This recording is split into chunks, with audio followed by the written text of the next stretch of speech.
नमस्कार नमस्कार, मेरा नाम है राजीव अनुराज एनआर के भी और मैं हूं इस वक्त एडवोकेट प्रदीप नंबियर जी के साथ। प्रदीप जी नमस्कार। नमस्कार सर, नमस्कार। और प्रदीप जी और मैं हम दोनों हैं कहां पर? नेशन नाउ पर। नेशन नाउ हमेशा हमेशा आपके साथ। आप सबको पूरी नेशन नाउ की टीम की तरफ से जय हिंद, जय महाराष्ट्र, जय भवानी, जय शिवाजी, वंदे मातरम। वंदे मातरम। भारत माता की जय, जय हिंद। जय Hind. To all our viewers in China, ni hao, and to all our viewers in Japan, konnichiwa. Abariako Jabo to viewers in East Africa, South Africa, the continent of Africa, wherever they speak Swahili. And konnichiwa once again because Mr. Modi is there in Japan. Yes. और Japan में sir क्या गायत्री मंत्र के साथ उनका स्वागत हुआ और उसके बाद वो राजस्थानी गीत उन्होंने गाया। Yes. जापानी लड़कियों ने, that was very nice to see, really truly wonderful. So I believe in the economic summit between Ishiba साहब जो प्रधानमंत्री हैं जापान के और नरेंद्र मोदी साहब दोनों के बीच में more or less everything has been worked out and it's going to be absolutely great, and we are moving towards a free trade agreement with Japan, which is going to be fantastic, so which means no tariffs. And the other great thing that you talked about was the Japanese delegation to US is not going there. No, they're not. They're not going They've there cancelled. to have any kind of trade talks and tariff with US President Trump. He says, no, we're not coming there, Mr. Trump. We don't. And RSS has actually said Swadeshi is the only way forward to counter Trump. In fact, RSS has been very hostile towards Trump and is taking over the job of the opposition parties which they should have been taking. Where the country was concerned. RSS has been taking on the US government and the Trump head on, saying Swadeshi is the way forward. और एक और चीज है, there's no compromise where US and Trump is concerned. Sir Pradeep ji ये तो खैर tariffs की बात होगी, उसके बारे में भी बात करेंगे, लेकिन एक और चीज है before I forget, because I come here now after 4 days। 4 दिन तक मैं यहाँ था नहीं, घर में गणपति थे तो क्या करें, मतलब एक बार पप्पा अगर घर में आ जाते हैं तो फिर घर के बाहर आप यू कांट स्टेप आउट। यही है, अगर गणपति आपके घर में है तो, अगर वास्तविकता में आप मान करके चलते हैं कि गणपति हैं तो हैं। प्रदीप जी, इशक डार साहब पाकिस्तानी डिप्टी प्राइम मिनिस्टर और फॉरेन मिनिस्टर, सबसे पहले उन्होंने पाकिस्तानी पार्लियामेंट के पटल पे, on the floor of the Pakistani parliament, उन्होंने ये कहा कि ट्रंप का कोई रोल नहीं था सीज़फायर में, युद्ध विराम में ट्रंप का कोई रोल नहीं था। This is what mister Ishaq Dar has said, the deputy prime minister of Pakistan. उन्होंने सिर्फ ये कहा कि सऊदी फॉरेन मिनिस्टर ने उनसे बात करी और उन्होंने कहा कि भाई उनकी मार्को रूबियो से बात हुई है और क्या आप लोग इंटरेस्टेड हैं युद्ध विराम में, क्या हम हिंदुस्तानियों से बात करें? तो इशक डार साहब ने कहा भाई हम तो पहले से ही लड़ाई के फेवर में नहीं थे, जंग के फेवर में हम लोग नहीं थे, तो आप बात करें please. So they spoke to the Saudi spoke to the American spoke to Jaishankar साहब, और अपना उनके जो सेक्रेटरी ऑफ स्टेट है मार्को रूबियो साहब, उन्होंने जयशंकर साहब से बात करी। जयशंकर साहब ने कहा कि भाई देखो मैं इसमें कुछ नहीं बोल सकता, this has to be from the Pakistani military to our military. तो उनके जो डीजीएमओ साहब हैं पाकिस्तान के, DGMO director general of military operations, उन्होंने फिर हमारे director general of military operations army, उनसे बात करी, मतलब पहले फ़ोन किया, फिर वो कहीं बिजी थे, उन्होंने कहा कि बाद ज़रा 1.5 घंटे के बाद फ़ोन कीजिए, उन्होंने फिर 1.5 घंटे के बाद फ़ोन किया, तो जाकर के युद्ध विराम हुआ। This is what the Pakistanis are saying, this is not what Modi is saying. ये मोदी जी नहीं कह रहे, ये अमित शाह नहीं कह रहे, ये राजनाथ सिंह जी नहीं कह रहे, ये भारतीय फौज नहीं कह रही है। जो लोग बार बार बोल रहे थे ना, बार ट्रंप ने करवाया, अरे अब तो पाकिस्तानी भी वही कह रहे हैं जो हिंदुस्तानी बोल रहे थे। राहुल गांधी जी ने कल भी कहा Trump stop the war, Trump, but the Pakistani say he didn't. My point is the deputy prime minister of Pakistan, who's also their foreign minister, Ishaq Dar, he says Trump didn't do it. Now obviously क्या हुआ प्रदीप जी, मेरा विश्लेषण ये है कि field marshal या field marshal हो गया, चलो फील्ड मार्शल हैं आसिम मुनीर साहब जो हैं, उनको मतलब सडन रियलाइजेशन हुआ होगा कि यार ये ट्रंप बड़ी चिकनी चुपड़ी बातें तो कर रहा है, लेकिन धंधा कहाँ है, वेयर इज द मनी, पैसे तो कुछ नहीं भेज रहा, सिर्फ बातें कर रहा है। और बातों से क्या होता है प्रदीप जी, बातें तो मुफ्त की होती हैं। America has not sent a single rupee. The deal that has been arrived at by Pakistan के साथ जो डील हुई है बाय द वे, वो सऊदी अरेबिया के साथ हुई है। वो ये है कि अगले 6 साल में सऊदी अरेबिया वहां पे कोई $5 बिलियन के करीब की इन्वेस्टमेंट करेगा। ये डील हुई है। So as far as the Americans are concerned, we don't really know what the Americans are going to be doing apart from the great announcement from Mr. Trump. Trump साहब की बहुत बड़ी announcement थी कि पाकिस्तान का जो क्या trillions of dollars worth of oil reserves, हम लोग जाकर के वो करेंगे। पाकिस्तानी खुद अचंभे में है कि यार हमारे पास ऑयल रिजर्व्स कब आ गए, मतलब जी। So all I am saying oil reserves मालूम बलूचिस्तान में, और बलूचिस्तान और वहां तो चाइनीज बैठे हुए, और वो चाइनीज कहेंगे भैया हम क्या मतलब क्या मतलब लाल बस से ये हमारे सैटेलाइट कैप्चर क्यों नहीं कर पाए, तेल के रिजर्व्स हम क्यों नहीं कैप्चर कर पाए। नंबर 1। नंबर 2, जो एटलीस्ट $12 बिलियन या $14 बिलियन अभी तक चाइना ने लगा दिया है on the China Pakistan economic corridor, वो तो क्या यार हम लोग बारात में आए क्या, क्या क्या समझाओ, मामू समझा हुआ है हमको। Which is why Xi Jinping के जो सबसे क्लोजेस्ट फाइनेंशियल एडवाइजर हैं, उन्होंने पाकिस्तान को कहा है कि भाई अभी तक आपका हम इंटरेस्ट रोल ओवर कर रहे थे, अब नहीं होगा, आप जरा कृपा करके दे दीजिए। Now so which means today, Pradeep ji, today is the 29th, 29 अगस्त है आज। प्रधानमंत्री मोदी जी की मीटिंग हुई आज। प्रधानमंत्री क्या नाम है उनका, इबाशी, ऐसा कुछ नाम है, जापानीज पीएम, जापानीज पीएम जो है, अगर नाम में गलती हो तो मैं माफी चाहता हूँ, मैं करेक्ट कर दूंगा। और 31 अगस्त को, 31 अगस्त को शंघाई में मोदी जी की मीटिंग होगी शी जिनपिंग से, और उसके बाद there is a summit being planned between Russia, India and China. उसकी लोकेशन क्या होगी अभी मालूम नहीं है, हो सकता है दिल्ली में भी हो सकता है, बट दैट्स फैंटास्टिक। और उसके बाद by the way you know what's happening after that? After that Vladimir Zelensky is coming to Delhi. So there's every possibility that the summit that Mr. Trump wanted between Mr. Vladimir Putin and Mr. Vladimir Zelensky might actually take place in New Delhi. One never knows. And as it is, Prime Minister Modi का सब जगह नाम आ रहा है। US senior leader says, it's Modi's war, it's Modi's war, and Modi is instigating the war. I mean, इतना शायद मोदी जी भी अपने आप को महत्व नहीं समझा होगा कि वो रशिया यूक्रेन वॉर में एक बड़ा पार्ट खेल सकते हैं। That is that Richard Navarro, that chief economic advisor of Trump, बोलता है it is Modi's war। अरे आपने तो मोदी जी का स्टेटस क्या एलिवेट कर दिया, बाप रे बाप। यानी वर्ल्ड लीडर ट्रम्प से भी आगे कि मोदी ने वॉर जंग करा है, मोदी का वॉर है कि मोदी जी ने जंग कराई, मोदी जी जंग करा रहे हैं और मोदी जी इसको रुकवाएंगे, और फाइनेंस भी मोदी जी कर रहे हैं, और फाइनेंस भी मोदी जी कर रहे हैं। वाह जबरदस्त। अरे इतनी तारीफ तो कभी पंडित नेहरू की नहीं हुई यार, इतनी बड़ी तारीफ तो प्रदीप जी कभी व्हाइट आइजनर की नहीं हुई, एग्जैक्टली प्रेसिडेंट ट्रूमन की नहीं हुई, प्रेसिडेंट JFK की नहीं हुई, और तो और छोड़िए प्रेसिडेंट जॉनसन से लेकर के प्रेसिडेंट रेगन से लेकर के प्रेसिडेंट ट्रम्प साहब, नोबडी। अरे बाप रे बाप, कमाल है हमारी। मतलब भाई 56 इंच की छाती थी या नहीं मुझे मालूम नहीं, अब तो हो गई हो, इसमें कोई दो राय नहीं। I mean, if I were Modi, I would be feeling on top of the world. Wow, look at what I'm being credited with. But I'll tell you what, the point is, as far as the other thing which I keep repeating, मैं हर एक के सामने, we'll go to our guest just now, लेकिन मैं जो हर एक के सामने, look at that, वो गायत्री मंत्र का पाठ हो रहा है वहाँ पे, all these Japanese students have learned Sanskrit, और उसके बाद उन्होंने कोई राजस्थानी में पंडित जी को, आपने सॉरी मोदी जी को गीत सुना है। जब मैं मोदी जी की शक्ल देखता हूँ पंडित जी क्यों याद आते हैं मुझे, I'm so sorry, I should not be I should not be calling him Pandit Nehru and Pandit Nehru Modi. I should not be saying that. But all I am saying is what I have been saying from day one.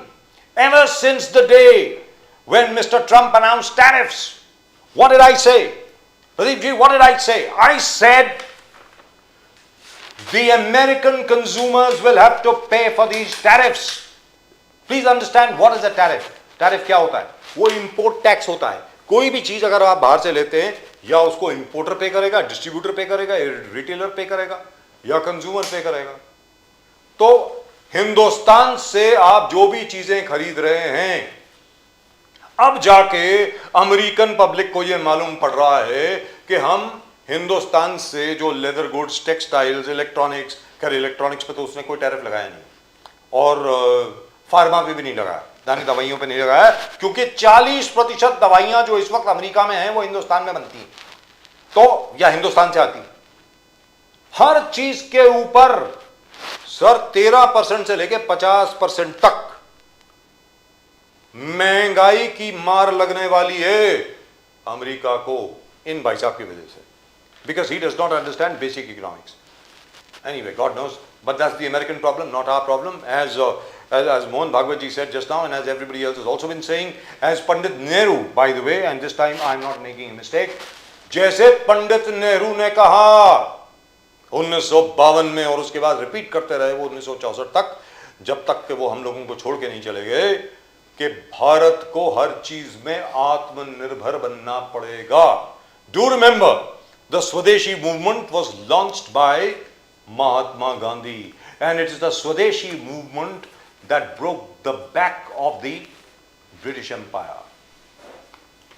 And I agree here totally. Be Indian, buy Indian.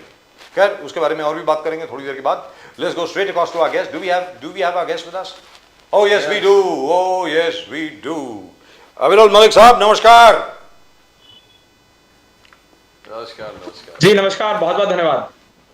जय Siya Ram sir, कैसे हैं? जय जय श्री राम. बस मैं एकदम बढ़िया. क्या बात है. प्रमोद सिन्हा साहब of the RJD. Pramod Sinha साहब नमस्कार. नमस्कार. नमस्कार सर, क्या हाल है बिहार में? सब ठीक है?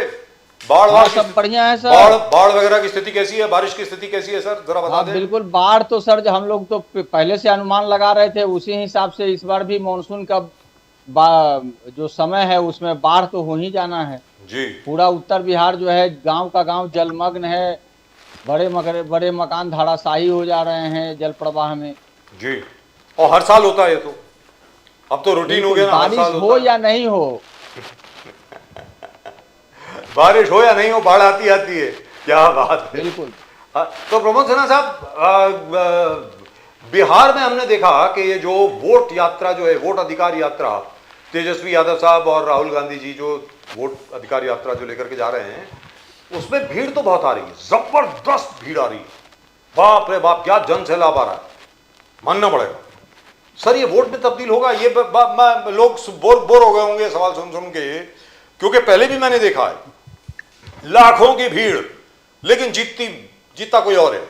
तो यहां पर इस बार क्या होने वाला है सर? देखिए, सबसे पहली बात तो है कि जो 2020 में बिहार विधानसभा का चुनाव हुआ था, उसमें भी बिहार की जनता का जनमत और आशीर्वाद जो है हमारे नेता को ही मिला था, आदरणीय तेजस्वी प्रसाद यादव जी को. जी जी जी. कहने को तो 12,000 वोटों का ही मात्र अंतर रहा, लेकिन शासनादेश के बल पर कई सीटों को 11 वोट से, 21 वोट से, 80 वोट से, मतलब हमारे जीते हुए सीटों को उन लोगों ने हरवाने का काम किया. नहीं तो सरकार का जनादेश तो हमारे नेता को ही मिला था और सरकार इस समय हमारी होती, लेकिन उन लोगों ने शासनादेश के बल पर जो है जनादेश का हरण करने का काम किया. अब सवाल आपने जो कहा कि जो एसआईआर के कारण जो है 65 लाख से अधिक जो मतदाताओं का नाम काटा गया, और ये लोग लगातार जो है घुसपैठिया कह रहे हैं बिहार के मतदाताओं को, तो बड़ा सवाल है कि हम जनता के बीच जा रहे हैं, जनता को उनके जो वाजिब हक है उसको लेकर के जनता के बीच भी जाने का काम कर रहे हैं, उन समस्याओं को लेकर के सदन में भी उठाने का काम कर रहे हैं. आपने देखा कि कैसे लोकसभा में और राज्यसभा में इसको उठाने नहीं दिया गया, और हम उच्चतम न्यायालय में भी न्याय को लेकर के गए हुए थे. लेकिन आप देखिए, जब हम जनता के बीच 17 अगस्त से निकले हैं, लोकसभा में नेता विपक्ष आदरणीय राहुल गांधी जी और बिहार विधानसभा में नेता विपक्ष हमारे नेता आदरणीय तेजस्वी प्रसाद यादव जी और महागठबंधन में शामिल दल के जो शीर्ष नेतृत्व करता है, वो जनता के बीच जब जा रहे हैं, तो आपने देखा कि लाखों की तादाद में जनता जो है सड़कों पर है. वो अपने हक और अधिकार के लिए सजग है. बिहार की जनता जो है सजग है, और सजगता का ही प्रमाण है कि जो एसआईआर में त्रुटियां पाई गई, मृतक का नाम मतदाता सूची में है, और जो जीवित है उनका मतदाता सूची से नाम जो है गायब कर दिया गया. और वैसे मृतक जो है उच्चतम न्यायालय में भी अपनी उपस्थिति दर्ज कराने का काम किए हैं. तो ये एक बड़ा प्रश्न है, और जिसको लेकर के नेता महागठबंधन के सड़कों पर उतर रहे हैं, और सड़कों पर उनको जो जनादेश मिला है ना, उससे जो है भारतीय जनता पार्टी और एनडीए में जो है बौखलाहट है, उनके अंदर एक घबराहट है, क्योंकि जनता का. और आप देख रहे होंगे लगातार टीवी चैनलों पे दिखलाया ही जा रहा है कि जनता में आक्रोश इतना है, उबाल इतना है जन विरोधी नीतियों के चलते, कि मंत्रियों को खदेड़ा जा रहा है. बिहार सरकार के मंत्रियों को राजधानी पटना में, नालंदा जो माननीय मुख्यमंत्री नीतीश कुमार जी का गृह जिला है, उस गृह जिला में मंत्री तक को ग्रामीण जो है खदेड़ने का काम कर रहे हैं। ये आक्रोश बिहार की जनता में है। प्रमोद सिन्हा साहब, इंडिया अलायंस का वोट अधिकार यात्रा में जबरदस्त तरीके से सब इंडिया अलायंस पार्टनर्स आ रहे हैं, शामिल हो रहा है और यात्रा में जबरदस्त लोगों का साथ भी आपको मिल रहा है। पर स्टैलिन, तमिलनाडु सीएम स्टैलिन भी आए थे, मगर स्टैलिन जी नोन है कि एंटी हिंदी भाषी, उनका पूरा तमिलनाडु में एजेंडा है हिंदी भाषाओं के खिलाफ बात करना, हिंदी भाषा के खिलाफ बात करना। क्या उनका आना आपको तकलीफ पहुंचाएगी? किस प्रकार से आप देखते हो स्टैलिन का आना वहां पर? बिकॉज सबको पॉलिटिकल पंडित्स का कहना है कि स्टैलिन का कोई काम ही नहीं वहां पर, वो आपका वोट काटेगा। सिन्हा साहब, नहीं, देखिए महत्वपूर्ण क्या है ना, महत्वपूर्ण है वह विषय जिस विषय को उठाने के लिए वो बिहार आए थे। वो बिहार की जनता के हक और अधिकार से जनता को जागरूक करने के लिए ही आए थे और उनको कहने का उन्होंने काम किया कि आपके हक और अधिकार को छीना अगर जाएगा तो हम आपके साथ खड़े हैं, और उसी बात को वो कहने के लिए बिहार आए हुए थे। अब बात रहा, कभी कभी जो है ये लोग डीएनए पर कहते हैं, तो प्रधानमंत्री नरेंद्र मोदी जी ने भी डीएनए पर सवाल उठाने का काम किया था। और आप देखे थे कि माननीय मुख्यमंत्री नीतीश कुमार जी ने बाल और नाखून कटवा करके भेजवाने का काम किया था। ये भारतीय जनता पार्टी के लोग जो इस प्रकार का सवाल उठाने का काम करते हैं, तो पहले तो उनकी जवाबदेही और जिम्मेदारी बनती है कि वो पूछें प्रधानमंत्री नरेंद्र मोदी जी से कि जब आपने सवाल उठाने का काम किया था और जो माननीय मुख्यमंत्री नीतीश कुमार जी ने जो नाखून और बाल कटवा के बिहार के लोगों का भेजने का काम किया था, तो क्या उन्होंने जांच करवाने का काम किया, कि उन्होंने माफी मांगने का काम किया? तो इस पर तो भारतीय जनता पार्टी और एनडीए के लोग चुप हो जाते हैं। लेकिन जिन वाजिब सवालों को लेकर के दूसरे राज्य के मुख्यमंत्री जो है यहाँ आए हैं, बिहार की जनता के जन सरोकार के मुद्दे, बिहार की जनता के ज्वलन समस्याओं को लेकर के वो सवाल उठाने का काम कर रहे हैं, उस पर जो है एनडीए के लोग सवाल उठाने का काम कर रहे हैं। लेकिन बहस क्या है? बहस है, एक तो 20 वर्षों से उनकी सरकार है, मुखिया नीतीश कुमार जी हैं, नीति आयोग के रिपोर्ट में हम अंतिम पंक्ति पे खड़े हैं। महंगाई, बेरोजगारी, पलायन चरम सीमा पर है, भूखमरी चरम सीमा पर है, बावजूद उन समस्याओं का निराकरण बिहार सरकार अपने स्तर से नहीं कर पाई है। जनता में आक्रोश है, उबाल है सरकार के प्रति। सरकार को बदलने जा रही है बिहार की जनता। महीना 2 महीना का समय है, इसीलिए तो वो लोग आनंद फानंद में एसआईआर लाए हैं, ताकि जो प्रमुख मुद्दे हैं उन मुद्दों से उनका ध्यान भटकाया जा सके। लेकिन न हम उन मुद्दों से भटकने का काम करेंगे, न एसआईआर को लेकर के उनको वोट चोरी करने देंगे। जी प्रमोद सिन्हा जी, मैं उम्मीद करता हूं कि आप अपने इस प्रयत्न में सफल हों, क्योंकि पहले भी ऐसे ही देखा गया था। और फिर जैसा कि आपने कहा कि कहीं पे 24 वोट से, कहीं पे 20 वोट से, कहीं पे 2000 वोट से जीते हैं। और वो क्या था, वेरी फ्रैंकली इस विषय के बारे में हम लोगों ने पहले भी डिस्कशन किया था कि भैया जो पोस्टल वोट है उस पर जरा ध्यान दीजिए, वहां पर बहुत कुछ होने वाला है। इनफैक्ट जो फौजियों के वोट थे उसको लेकर के बाद में आप लोगों ने बहुत चीखो पुकार करी थी, उस वक्त नहीं करी। तो इस बार मैं उम्मीद करता हूं आप सतर्क रहेंगे। आसिफ फारूकी साहब, कहने को जो चुनाव आयोग कहता है कि बीएलए को 17 सी फॉर्म दिया जाएगा चुनाव के दिन, जो बूथ पर हमारे बीएलए होते हैं, लेकिन उनको नहीं दिया जाता। ऊपर से कह दिया जाता है दिए जाएंगे, लेकिन दिया नहीं जाता है। तो सवाल है कि पक्षपात कहां और कितना और किस स्तर पे होता है, ये महत्वपूर्ण है। तो जहां तक बीएलए का सवाल है, उसको साइन नहीं करना चाहिए। अगर आपको फॉर्म नहीं दिया गया तो उसके सिग्नेचर कैसे हैं उस पर, आपको साइन नहीं करना चाहिए। और ये एक मुद्दा बन सकता है सुप्रीम कोर्ट में जाने का कि हमारा जो ब्लॉक लेवल एजेंट है उसने तो साइन ही नहीं किए भाई, उसी बेसिस के ऊपर election commission can be pulled up again. इसके लिए हम लोगों ने लिखित शिकायत करने का राज्य निर्वाचन आयोग में करने का काम किया जी। हमारे लोगों ने वहां भी जाने का काम किया, लेकिन क्या करिएगा, चुनाव का परिणाम आ गया, शासनाध्यक्ष के बल पर इन लोगों ने सरकार बनाने का काम किया।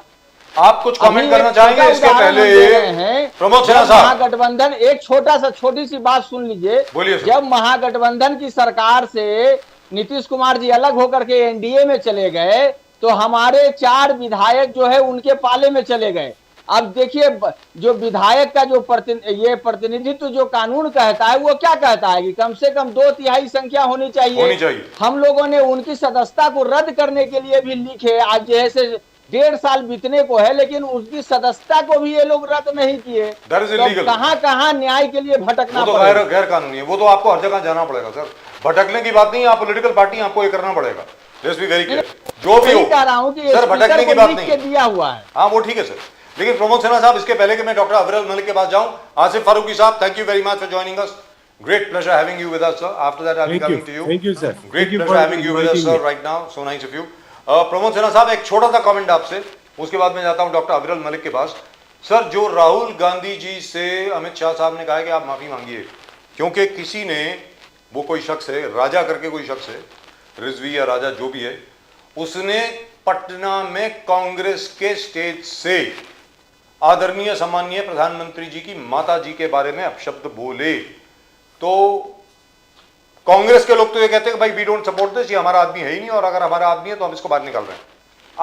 आप इस विषय के बारे में क्या कहेंगे सर, प्रमोद सिन्हा सर? और देखिए, कोई भी व्यक्ति, चाहे प्रधानमंत्री नरेंद्र मोदी जी के मां के बारे में कोई अपशब्द कहे या आम आदमी के बारे में, लोकतंत्र में इस प्रकार के चीजों का कहीं कोई स्थान नहीं है।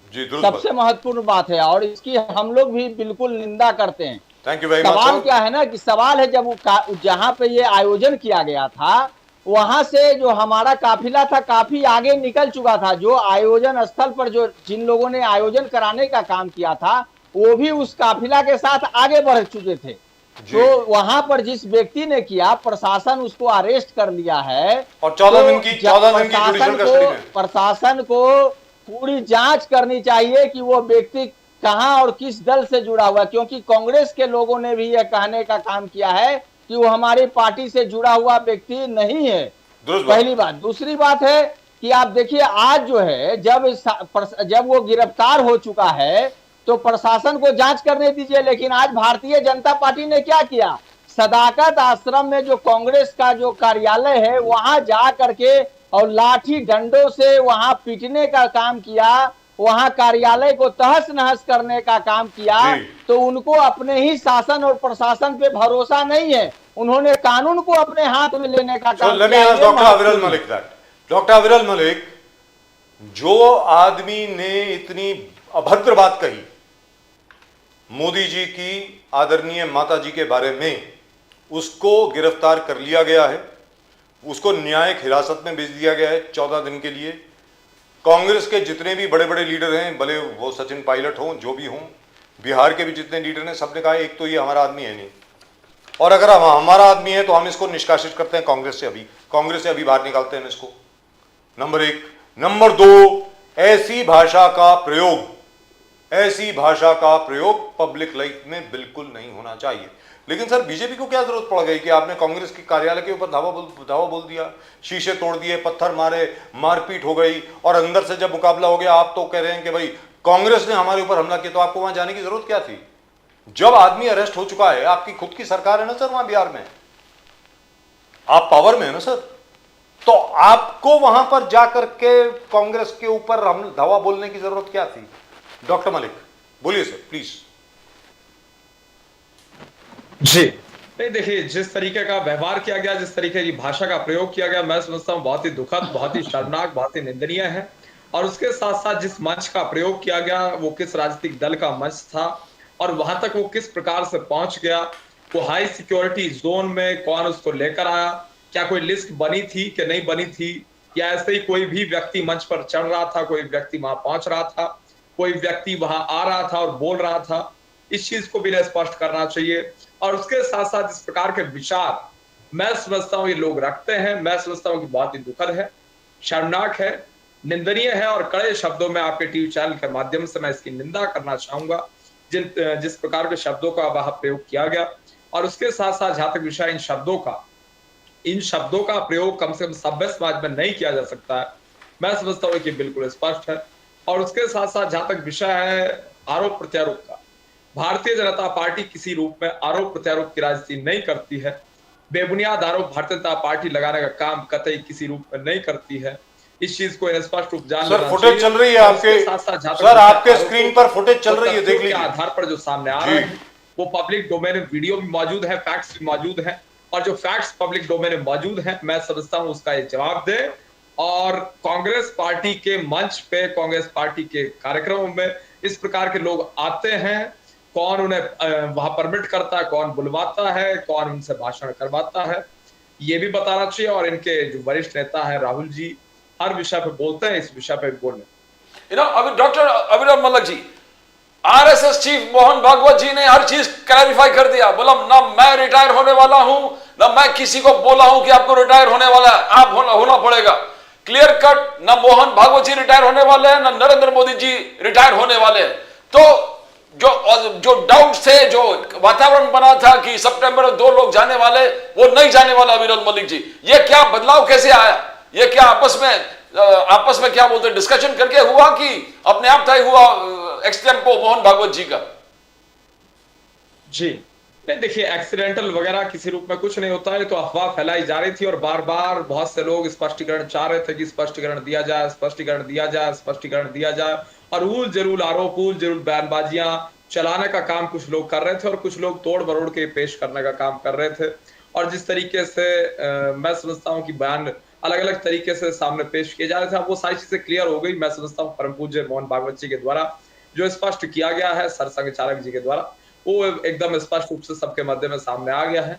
और उसके साथ साथ जहां तक विषय है उनके स्टेटमेंट का, बिल्कुल वो ना थके हैं, ना किसी रूप में रिटायर होने की उन्होंने वो सोचेंगे, क्योंकि संघ का प्रत्येक स्वयंसेवक निश्चित रूप से उन्हें भरोसा और विश्वास रखता है कि वो लीड करे।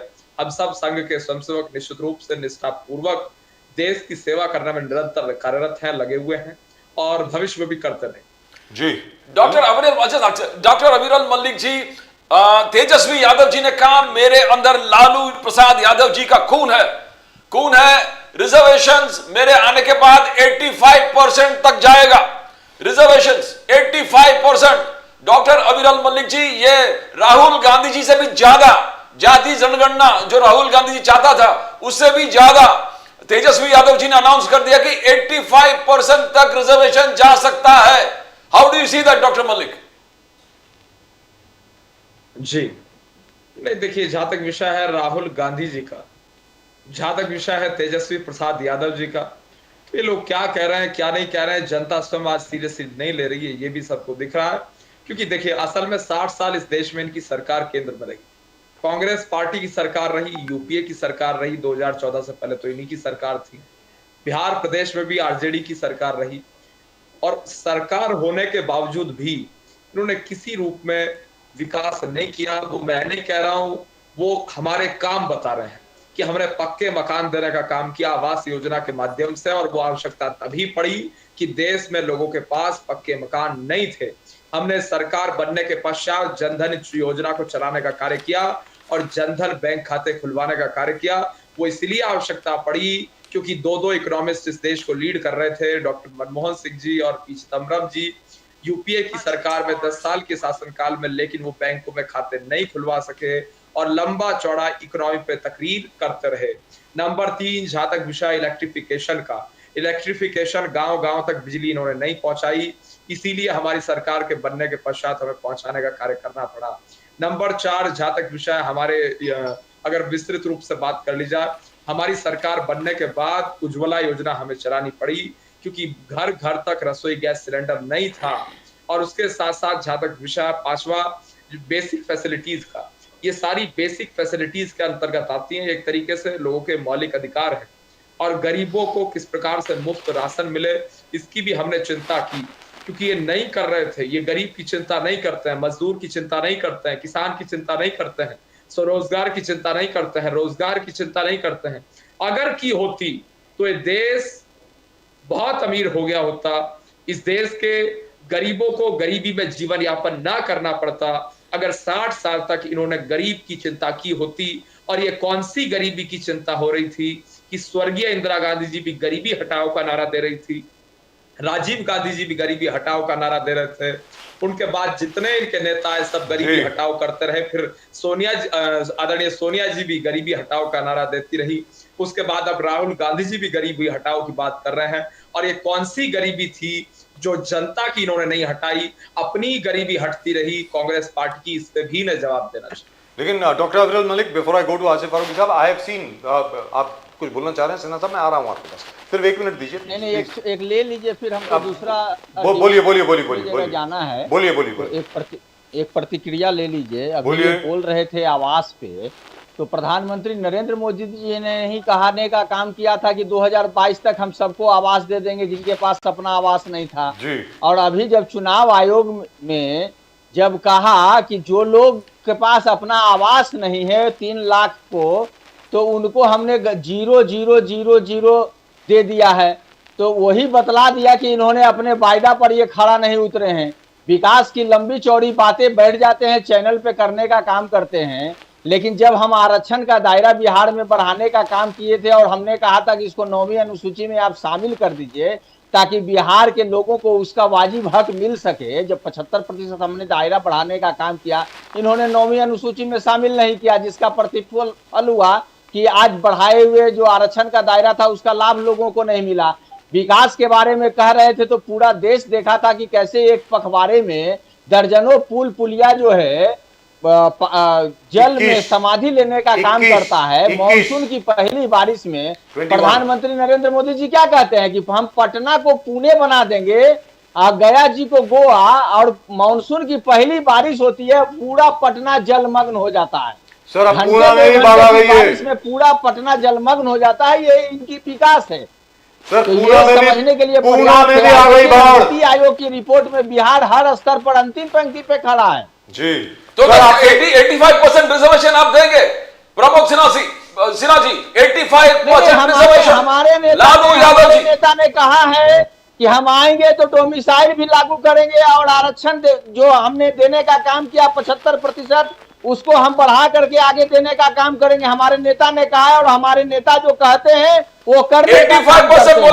आपने देखा था जब 2020 में उन्होंने कहा था कि हम आएंगे तो 10 लाख सरकारी नौकरी काम करेंगे, तो उन्होंने 5 लाख सरकारी नौकरी 17 माह में देने का काम किया। तो प्रमोद सिन्हा जी, इसके पहले, क्योंकि मुझे मालूम है आपको जाना है, छोटी सी बात आपके सामने में रखना चाहता हूं, पूछना चाहता हूं आपसे।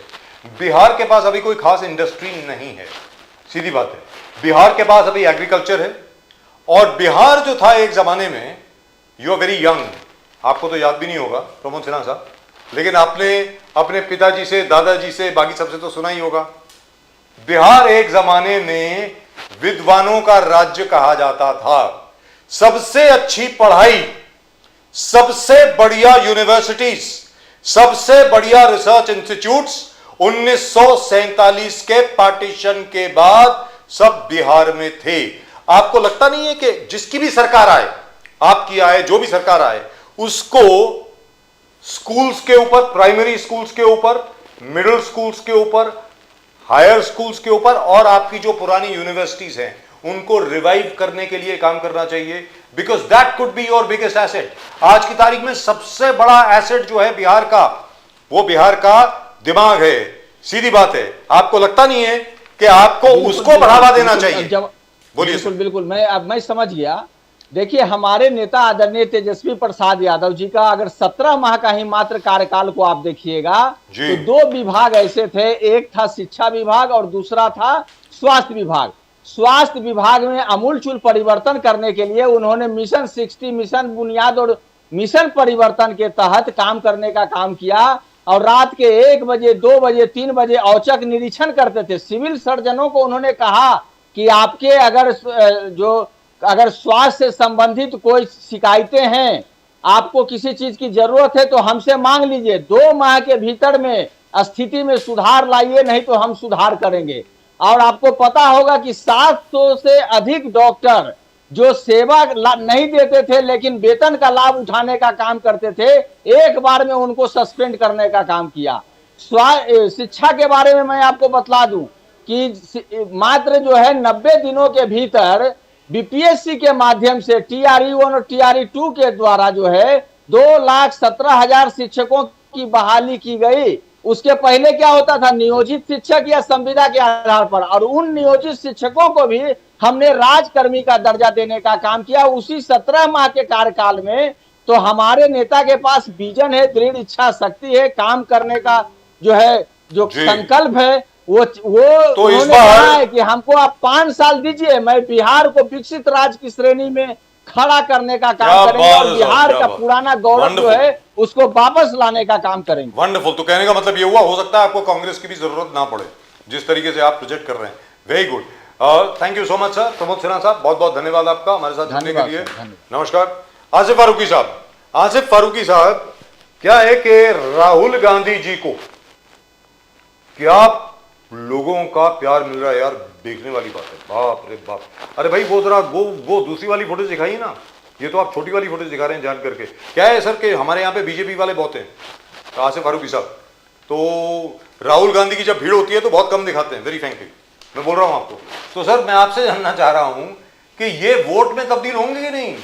तो भीड़ तो होती है सर राहुल गांधी की रैलीज में पहले भी। आप मुझको ये गारंटी दे दीजिए जी चोरी नहीं होगी सर, वो गारंटी सर वो तो आपके ऊपर है, वो आप लोग कैसे करेंगे? क्या है सर, हमारा नेता तो जान दिए हुए सड़कों पे उतरा हुआ है, तो और हर चीज को उसने खोल के रख दिया है। अब ये बीजेपी के प्रवक्ता है, ये एश्योरेंस दे दे कि चोरी नहीं होगी। सर वो तो कहते हैं चोरी होती नहीं। नहीं, वो तो प्रूव कर दिया ना सर।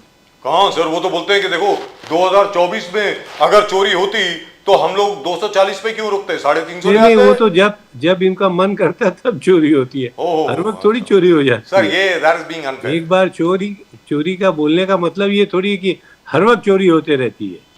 लेकिन सर आप ये बताएं, चोरी कर लेते हैं, जब होता है हट जाते हैं। सर कांग्रेस के मंच से पटना में आदरणीय सम्मानीय मोदी जी की माता जी के प्रति उनका देहांत हो चुका है सर, स्वर्गीय माता जी के प्रति एक इतनी गंदी बात किसी ने बोली, चलिए उसको अरेस्ट कर लिया गया है।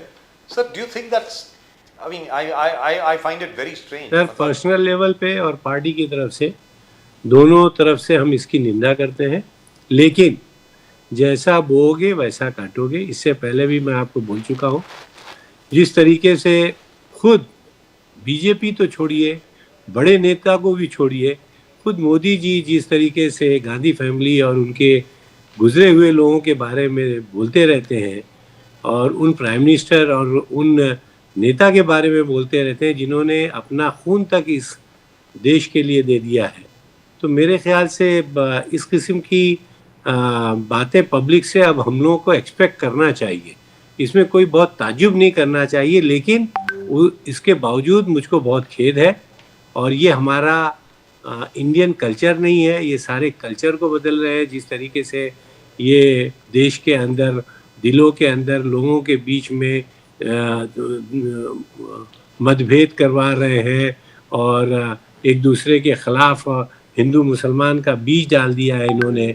अब सर अमित शाह साहब बोलते हैं कि राहुल गांधी जी को माफी मांगनी चाहिए। नहीं, उसमें राहुल जी का क्या कसूर है सर?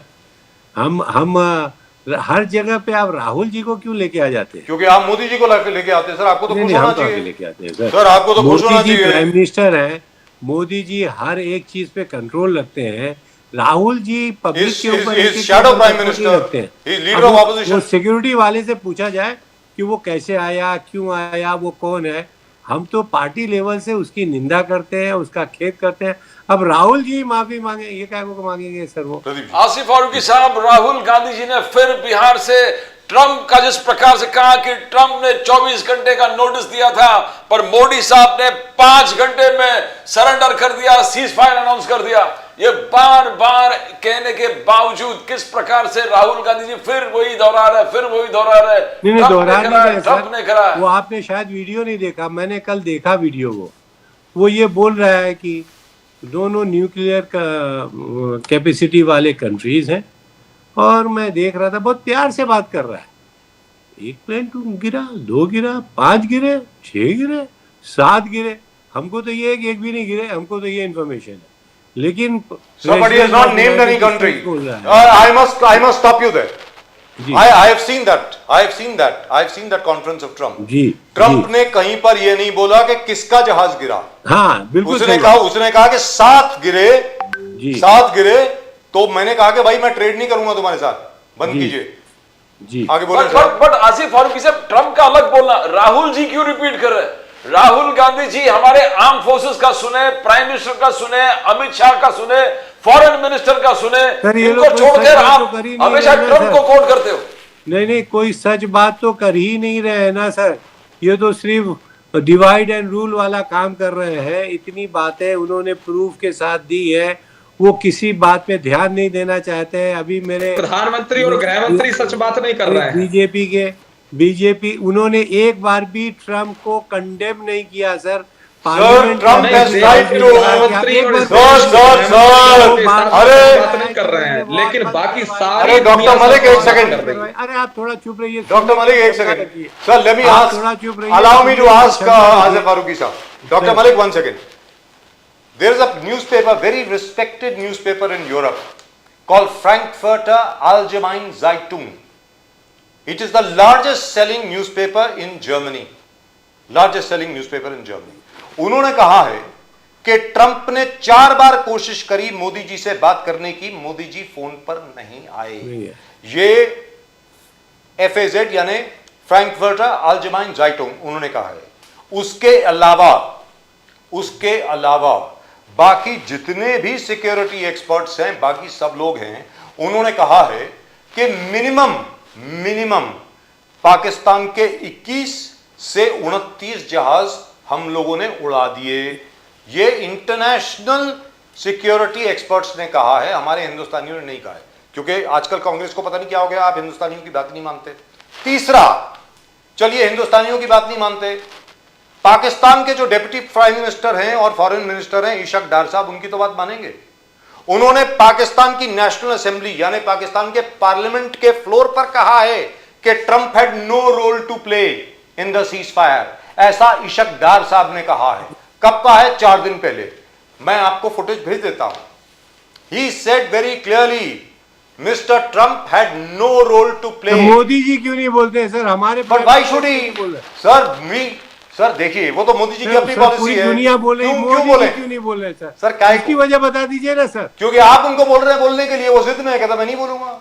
सीधी ये बात है, उसमें बात क्या है हो सर? गया? ये तो मुंह छिपाने वाली बात है। मुंह छिपाने वाली बात। इस पर कंट्री के आसिफ लिए फारूकी बात साहब, है। उन्होंने सर, कहा जो कि यहाँ के किसी प्राइम ने, मिनिस्टर है, कोई भी उनका देश काम का है, कोई वो भी बार व्यक्ति बार ने नहीं इसमें बोले। इंटरफेयर नहीं किया। मोदी साहब ने क्लियर कट कहा, भले नाम नहीं लिया होगा, but there's no interference from anybody.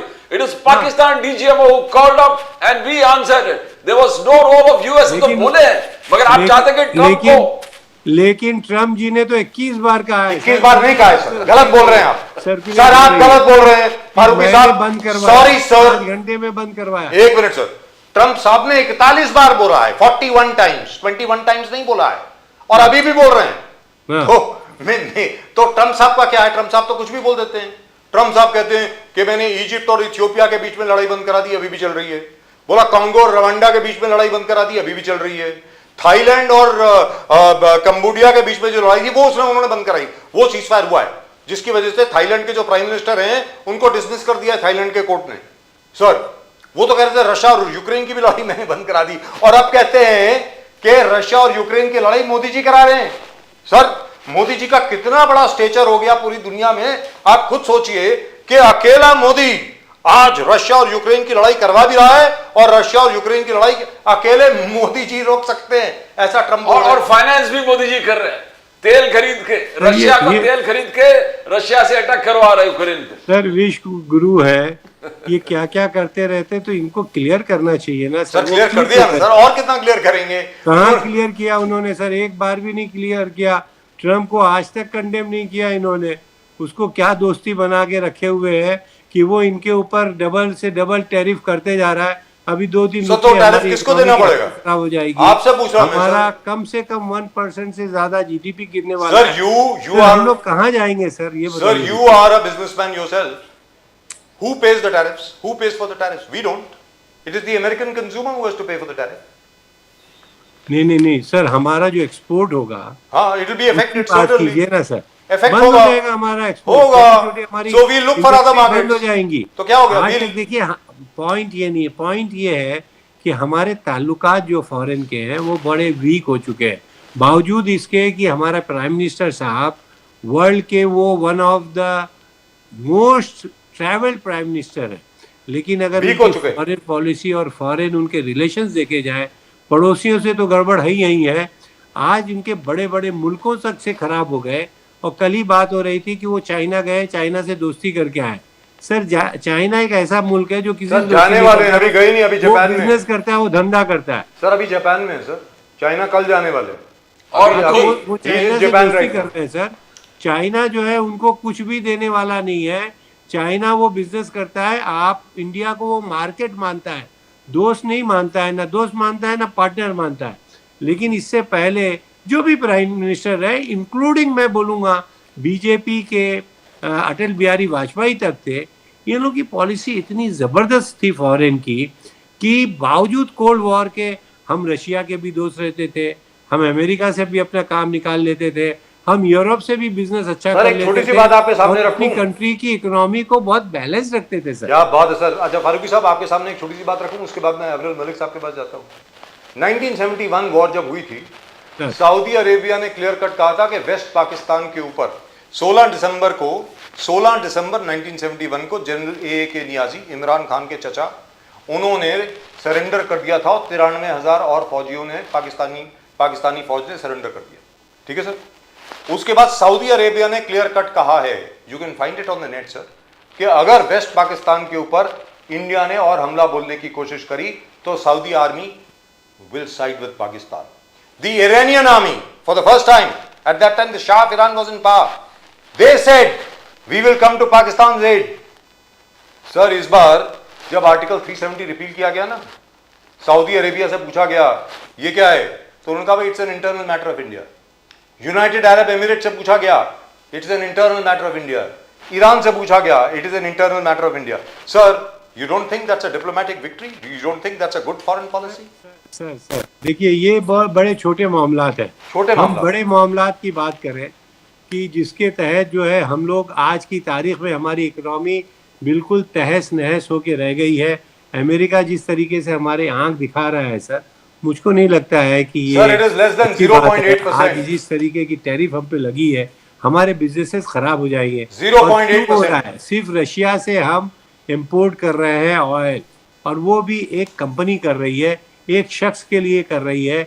हमारी इकोनॉमी पब्लिक से निकल के चंद लोगों के हाथ में जा रही है सर। ये बड़े सर, सोचने 3 वाली कंपनीज विचार आर डूइंग करने इट। वाली बात है। 3 कंपनी कर रही हैं, एक तो रिलायंस कर रही है, एक अडानी साहब कर रहे हैं और एक इंडियन ऑयल कॉर्पोरेशन कर रही है। सबसे ज्यादा इसमें इंडियन ऑयल कॉर्पोरेशन कर रही है, वो government of India owned enterprise है सर। और अकॉर्डिंग टू वन एस्टिमेट, अगर हम लोग अमेरिका की बात मान लेते हैं तो मैक्सिमम टू मैक्सिमम हमारी सेविंग होगी $1 बिलियन की, may be $1 billion, and I am talking about $1 billion a month. Russia का तेल अगर हम खरीदना बंद कर देते हैं तो हमारा लॉस होगा $5 बिलियन का। So it's very clear, 5 billion versus 1 billion. So I think the government is doing a good job. That's my sir, ना हम opinion. कोई बंद करने की बात कर रहे हैं, ना चालू करने की बात कर रहे हैं। हम ये बोल रहे हैं कि हमारे बिजनेसेस कायदे से चलते रहना चाहिए, चल रहे हैं सर। जो पिछली गवर्नमेंट के जमाने में हुआ करता था। कभी भी हमको इस तरीके की फटकार नहीं होती थी। सर, वी आर नाउ, कभी भी पहले ट्रम्प साहब जैसा प्रेसिडेंट कोई नहीं आया अमेरिका में, जो कि अब ये पब्लिक तो में, बोलने की बातें हैं सर। सर पब्लिक में किसी प्रेसिडेंट के साथ लड़ पड़ा हो। सर, मोदी सर, जैसा साउथ प्राइम मिनिस्टर अफ्रीका कभी के भी नहीं आया प्रेसिडेंट इंडिया में, को, सर। अरे आसिफ साहब, साउथ अफ्रीका के प्रेसिडेंट को ये बोल रहा हो कि तुम जो गोरे रंग के लोग हैं उनको तुम जान से मार रहे हो। He says that in public in front of the press. Zelensky को डांट दिया जब पहली बार जेलेंस्की वहां पे गया, प्रेसिडेंट जेलेंस्की जब वहां पर गया यूक्रेन में। उसके अलावा ना जाने क्या क्या बोला किस किस के बारे में। सर, प्रेसिडेंट ट्रम्प तो आला है सर, वो तो अनोखे हैं। तो मोदी जी इसीलिए डर गए क्या सर? सर ऐसी बात नहीं। जापान डर गए, जापान ने अपने डेलीगेशन भेजना Japan has refused to send its अच्छा डेलीगेशन। फारूकी साहब, दूसरी बात यह है कि in spite of the Trump tariffs, Ernst and Young जो एक लीडिंग वर्ल्ड वाइड एजेंसी है जो ऑडिट करते हैं, उनका कहना है कि in spite of the trade tariffs Trump has imposed, India will be the second biggest economy by 2034 with $34 trillion economy. Look at the confidence. confidence नहीं in the सर, Indian वो economy. उसकी वजह ये है कि यूरोप अमेरिका सेचुरेट हो चुका है, वहाँ बेसिक लोगों की ज़रूरतें पूरी हो चुकी है। अब बड़ा जो है वो इंडिया जैसा पॉपुलेटेड एरिया जो है वो इंडिया का बचा हुआ है, और इसके बाद नेक्स्ट इज अफ्रीका। तो इकोनॉमी इस तरीके से घूम रही, इंडिया ने कोई कमाल नहीं कर दिया है। वरना अगर आप बीजेपी का आंकड़ा देखें तो 80 से 90 करोड़ लोगों को तो ये राशन बांट रहे हैं। इसका मतलब है कि हमारे वहाँ गरीबी बहुत ज्यादा है। Sir, day before yesterday, an event took place. I don't know whether you are aware of it. आपको मालूम है, European Union and India have just signed a free trade agreement. European Union and India have just finalized a free trade agreement, sir. This is what happened day before yesterday. So Europe is moving in where America is leaving. So we'll always find markets. We'll always find markets in South America. We'll always find markets in Africa, in SAARC countries, elsewhere. बिल्कुल सही It'll be बात है difficult. Sir. I agree, it'll be difficult, but it'll be more difficult for the Americans. Sir, 40% of all medicines in America are Indian. और very cleverly, बहुत चालाकी से Trump साहब ने उसके ऊपर कोई ड्यूटी नहीं लगाई है, उसके ऊपर कोई टैरिफ नहीं है। हमारी जो मेडिसिन वहां पे बिकती हैं उसके ऊपर कोई टैरिफ नहीं है sir. Electronic goods like the Apple phone, for example this phone, 71% of all Apple phones sold in United States of America are manufactured in India. हम लोग उस पर कोई रिटेलिएटरी टैरिफ्स नहीं कर रहे, because I am reasonably certain, Malik साहब, I am reasonably certain this will sort itself out. Very frankly speaking, जैसी अमेरिकन पब्लिक को मालूम पड़ेगा कि जेम एंड ज्वेलरी, आपको मालूम है जितने भी डिजाइनर्स हैं सैक्स फिफ्थ एवेन्यू पे सारी ज्वेलरी की शॉप्स हैं न्यूयॉर्क में, सर आप तो जा ही चुके हैं। आसिफ फारूकी साहब की खुद की प्रॉपर्टीज है वहां पे मैनहट्टन में। तो मेरा ये कहना है कि सर डायमंड्स, ज्वेल्स, जेम्स, वो सारे के सारे हिंदुस्तान से जो आते थे, अब सबकी हालत खराब हो गई है। जितने वहां पे ज्वेलर्स हैं, हैरी विंस्टन से लेकर के सबसे बड़े से बड़े ज्वेलर वहां के बल्गरी, दे आर गोइंग क्रेजी कि हम लोग क्या करेंगे भाई। क्योंकि सर आज की तारीख में आपको पता नहीं, आपको तो मालूम नहीं होगा, आप तो बीजेपी से हो, अगर नहीं मालूम है तो आपको बता देता हूं, अपने दर्शकों को फिर बता देता हूं। सर पूरी दुनिया में जितने हीरे बिकते हैं ना, 99% ऐसे हैं जो कि भारत में चिजल होके कट के जाते हैं। सीधी सादी बात है। तो अविरल मलिक साहब, अब जाकर के अमेरिकन पब्लिक को रियलाइज हो रहा है कि यार ये तो हम लोग फंस गए टैरिफ्स में, क्योंकि टैरिफ कौन देगा, वो तो अमेरिकन ग्राहक देगा ना, हिंदुस्तानी थोड़ी देंगे। हम तो नई मार्केट ढूंढ लेंगे। हाँ हमें तकलीफ होगी हमें, मानते हैं। लेकिन जब महात्मा गांधी ने स्वदेशी मूवमेंट शुरू करी तब भी बहुत तकलीफ हुई थी सर, बहुत तकलीफ हुई थी। लेकिन मैनचेस्टर की जितनी भी कपड़े की मिल थी सब बंद हो गई थी। अब आप बोले अविरल मलिक साहब। जी देखिए, जिस तरीके से कांग्रेस पार्टी के प्रवक्ता मौजूद हैं, वो न जाने किस प्रकार की बात कर रहे थे। वो कह रहे थे कि ये बड़ी बात नहीं है, वो छोटी बात है। 370-35 के विषय पर वो शायद कुछ कह रहे थे। तो खैर करोड़ों लोग देख रहे हैं नेशन नाउ टेलीविजन चैनल के माध्यम से। देश भर की जनता नेशन नाउ टेलीविजन चैनल पर विश्वास करती है और प्रतिदिन देखती है, और उसके साथ साथ ये आपका बड़ा पॉपुलर शो है। और उसके साथ साथ जहां तक विषय है इनके आरोपों का और इस प्रकार की बात का, जिस तरीके के आरोप लगा रहे हैं, मैं समझता हूं कांग्रेस पार्टी के प्रवक्ता डे बाय डे इसी प्रकार की बातें करते रहे और इसी प्रकार की बातें करते रहे हैं। इसीलिए कांग्रेस पार्टी इस स्थिति में पहुंच चुकी है और भविष्य में न जाने किस स्थिति में पहुंचेगी और कितनी जल्दी कांग्रेस मुक्त भारत का निर्माण हो जाएगा, ये मैं समझता हूं मेरी समझ से बाहर है, एक अलग विषय है। लेकिन पर्टिकुलरली जहां तक विषय अमेरिका हो या कोई भी मुल्क हो या डोनाल्ड ट्रंप जी हो या कोई भी नेता हो, भारत किसी रूप में न दबाव में आया था, न कल दबाव में था, न आज दबाव में है, न भविष्य में दबाव में होगा। इस चीज को स्पष्ट रूप से सबको जान लेना चाहिए। और उसके साथ साथ ये कह रहे थे मोदी जी नहीं बोलते, प्रधानमंत्री जी नहीं बोलते, गृह मंत्री जी नहीं बोलते, और मोदी जी और अमित शाह जी को कह रहे थे कि ये सच नहीं बोलते। मोदी जी और अमित शाह जी क्या बोलते हैं वो इन्हें सच नहीं लगता, लेकिन बाहर का नेता क्या बोलता है वो इन्हें सच नजर आता है। यही आज की कांग्रेस की खूबसूरती है यही आज कांग्रेस की खूबसूरती है कि ना डोनाल्ड ट्रंप की बात सही लगती है और अपने देश के अपने प्रधानमंत्री की बात इन्हें सही नहीं लगती। तो मैं समझता हूं इसलिए जनता इन्हें समझ चुकी है और जनता इनकी डायरेक्शन को तभी समझ गई थी जब 2014 में सत्ता से बेदखल करने का काम जनता के द्वारा किया गया था। 14 हो, 19 हो, 24 हो, 3-3 बार सत्ता से कांग्रेस को बेदखल किया गया, वो सबके सामने है, ऑन रिकॉर्ड है। और उसके साथ साथ मैं समझता हूं कांग्रेस पार्टी अगर मुद्दों की बात करे तो शायद इनका लाभ हो सकता है, लेकिन ये मुद्दों की बात कभी नहीं करेंगे। ये बात केवल ऐसी करते हैं जिससे शायद थोड़ा हेडलाइन में बने रहें और थोड़ा चर्चा में बने रहें, और एक तरीके से जो इवनिंग डिबेट्स होती हैं टेलीविजन चैनल्स की, वो एक तरीके से इनके मुद्दों पे, इनके बयानों पे रहें। तो ऐसे बयान अगर राहुल गांधी जी या फिर कांग्रेस पार्टी के बड़े नेता देंगे, आलाकमान इनकी देगी, तो मैं समझता हूं कि कांग्रेस पार्टी का सुपड़ा साफ होना, बंटाधार होना तय है। अगर ये किसानों के मुद्दे पे, विकास के मुद्दे पे बात करें, तथ्यों के आधार पे विद फैक्ट्स एंड एविडेंसेस बात करें, राष्ट्र की चिंता करते हुए बात करें और विदेशी मामलों में भारत की तरफ रहें तो शायद बेहतर होगा। क्योंकि डोनाल्ड ट्रंप की बात पे विश्वास करना, डोनाल्ड ट्रंप की बात को बार बार उठाना, मैं समझता हूं कि ये ठीक नहीं है। मोदी जी या भारत सरकार या विदेश मंत्रालय या फिर एक तरीके से डीजीएम बात हुई, उस विषय पे हमारी सरकार क्या कह रही है, ऑफिशियल्स क्या कह रहे हैं, उस बात पे यकीन नहीं करेंगे बार बार। लेकिन डोनाल्ड ट्रंप कई महीने चले गए और मुझे तो लग रहा है ये जब तक बिहार का चुनाव खत्म नहीं हो लेगा तब तक इनका डोनाल्ड ट्रंप का मुद्दा डॉक्टर मलिक, बट क्या वोट चोरी पर जवाब नहीं मिलना चाहिए? अगर वोट चोरी है, आगे जाके राहुल गांधी जी ने और एक चीज हाईलाइट कर दिया है, 4,300 करोड़ डोनेशन, 4,300 करोड़ डोनेशन गुजरात में हो गया है अननोन पॉलिटिकल पार्टीज, छोटे छोटे पॉलिटिकल पार्टीज जिनका कोई अस्तित्व नहीं है, अननोन पॉलिटिकल।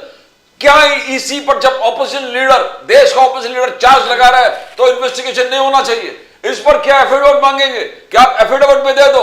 तो क्या ये कहां तक पहुंचे कि अगर कोई बयान करे और 6 महीने में उन्होंने पूरा, मैं और पूरा एक्सपोज कर दूंगा वोट चोरी। बोलिए बोलिए अभी डॉक्टर मलिक साहब।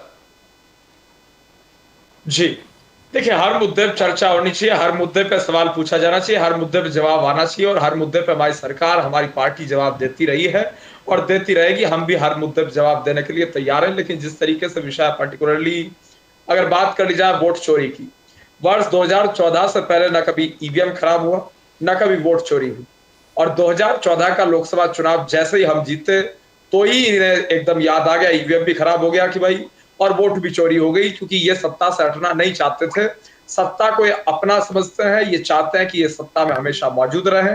और जनता की हिम्मत कैसे हुई कि इन्हें सत्ता से बाहर कर दिया, इसलिए जनता की वोट को ही इन्होंने खराब बताने का प्रयास किया, जनता की वोट को ही इन्होंने बेमाना बताने का प्रयास किया। और जो मताधिकार का प्रयोग करते हुए जनता ने अपने वोट के माध्यम से भारतीय जनता पार्टी की सरकार को 2014 में चुनने का काम किया, उसी पे ही ने उन्हें प्रश्न चिन्ह लगाने का काम किया। मैं समझता हूं ये मुद्दा इनके लिए ही नुकसानदायक रहेगा। ये किसान की बात नहीं करेंगे, ये गरीब की बात, रोजगार की बात, स्वरोजगार की बात, किसी की बात नहीं करेंगे, कोई असल मुद्दा नहीं उठाएंगे। रूरल डेवलपमेंट, अर्बन डेवलपमेंट, कोई मुद्दा इनके पास नहीं है, पॉवर्टी मुद्दा नहीं है, एजुकेशन मुद्दा नहीं है, हेल्थ सेक्टर मुद्दा नहीं है, इंफ्रास्ट्रक्चर डेवलपमेंट इनका मुद्दा नहीं है, करप्शन इनका मुद्दा नहीं है।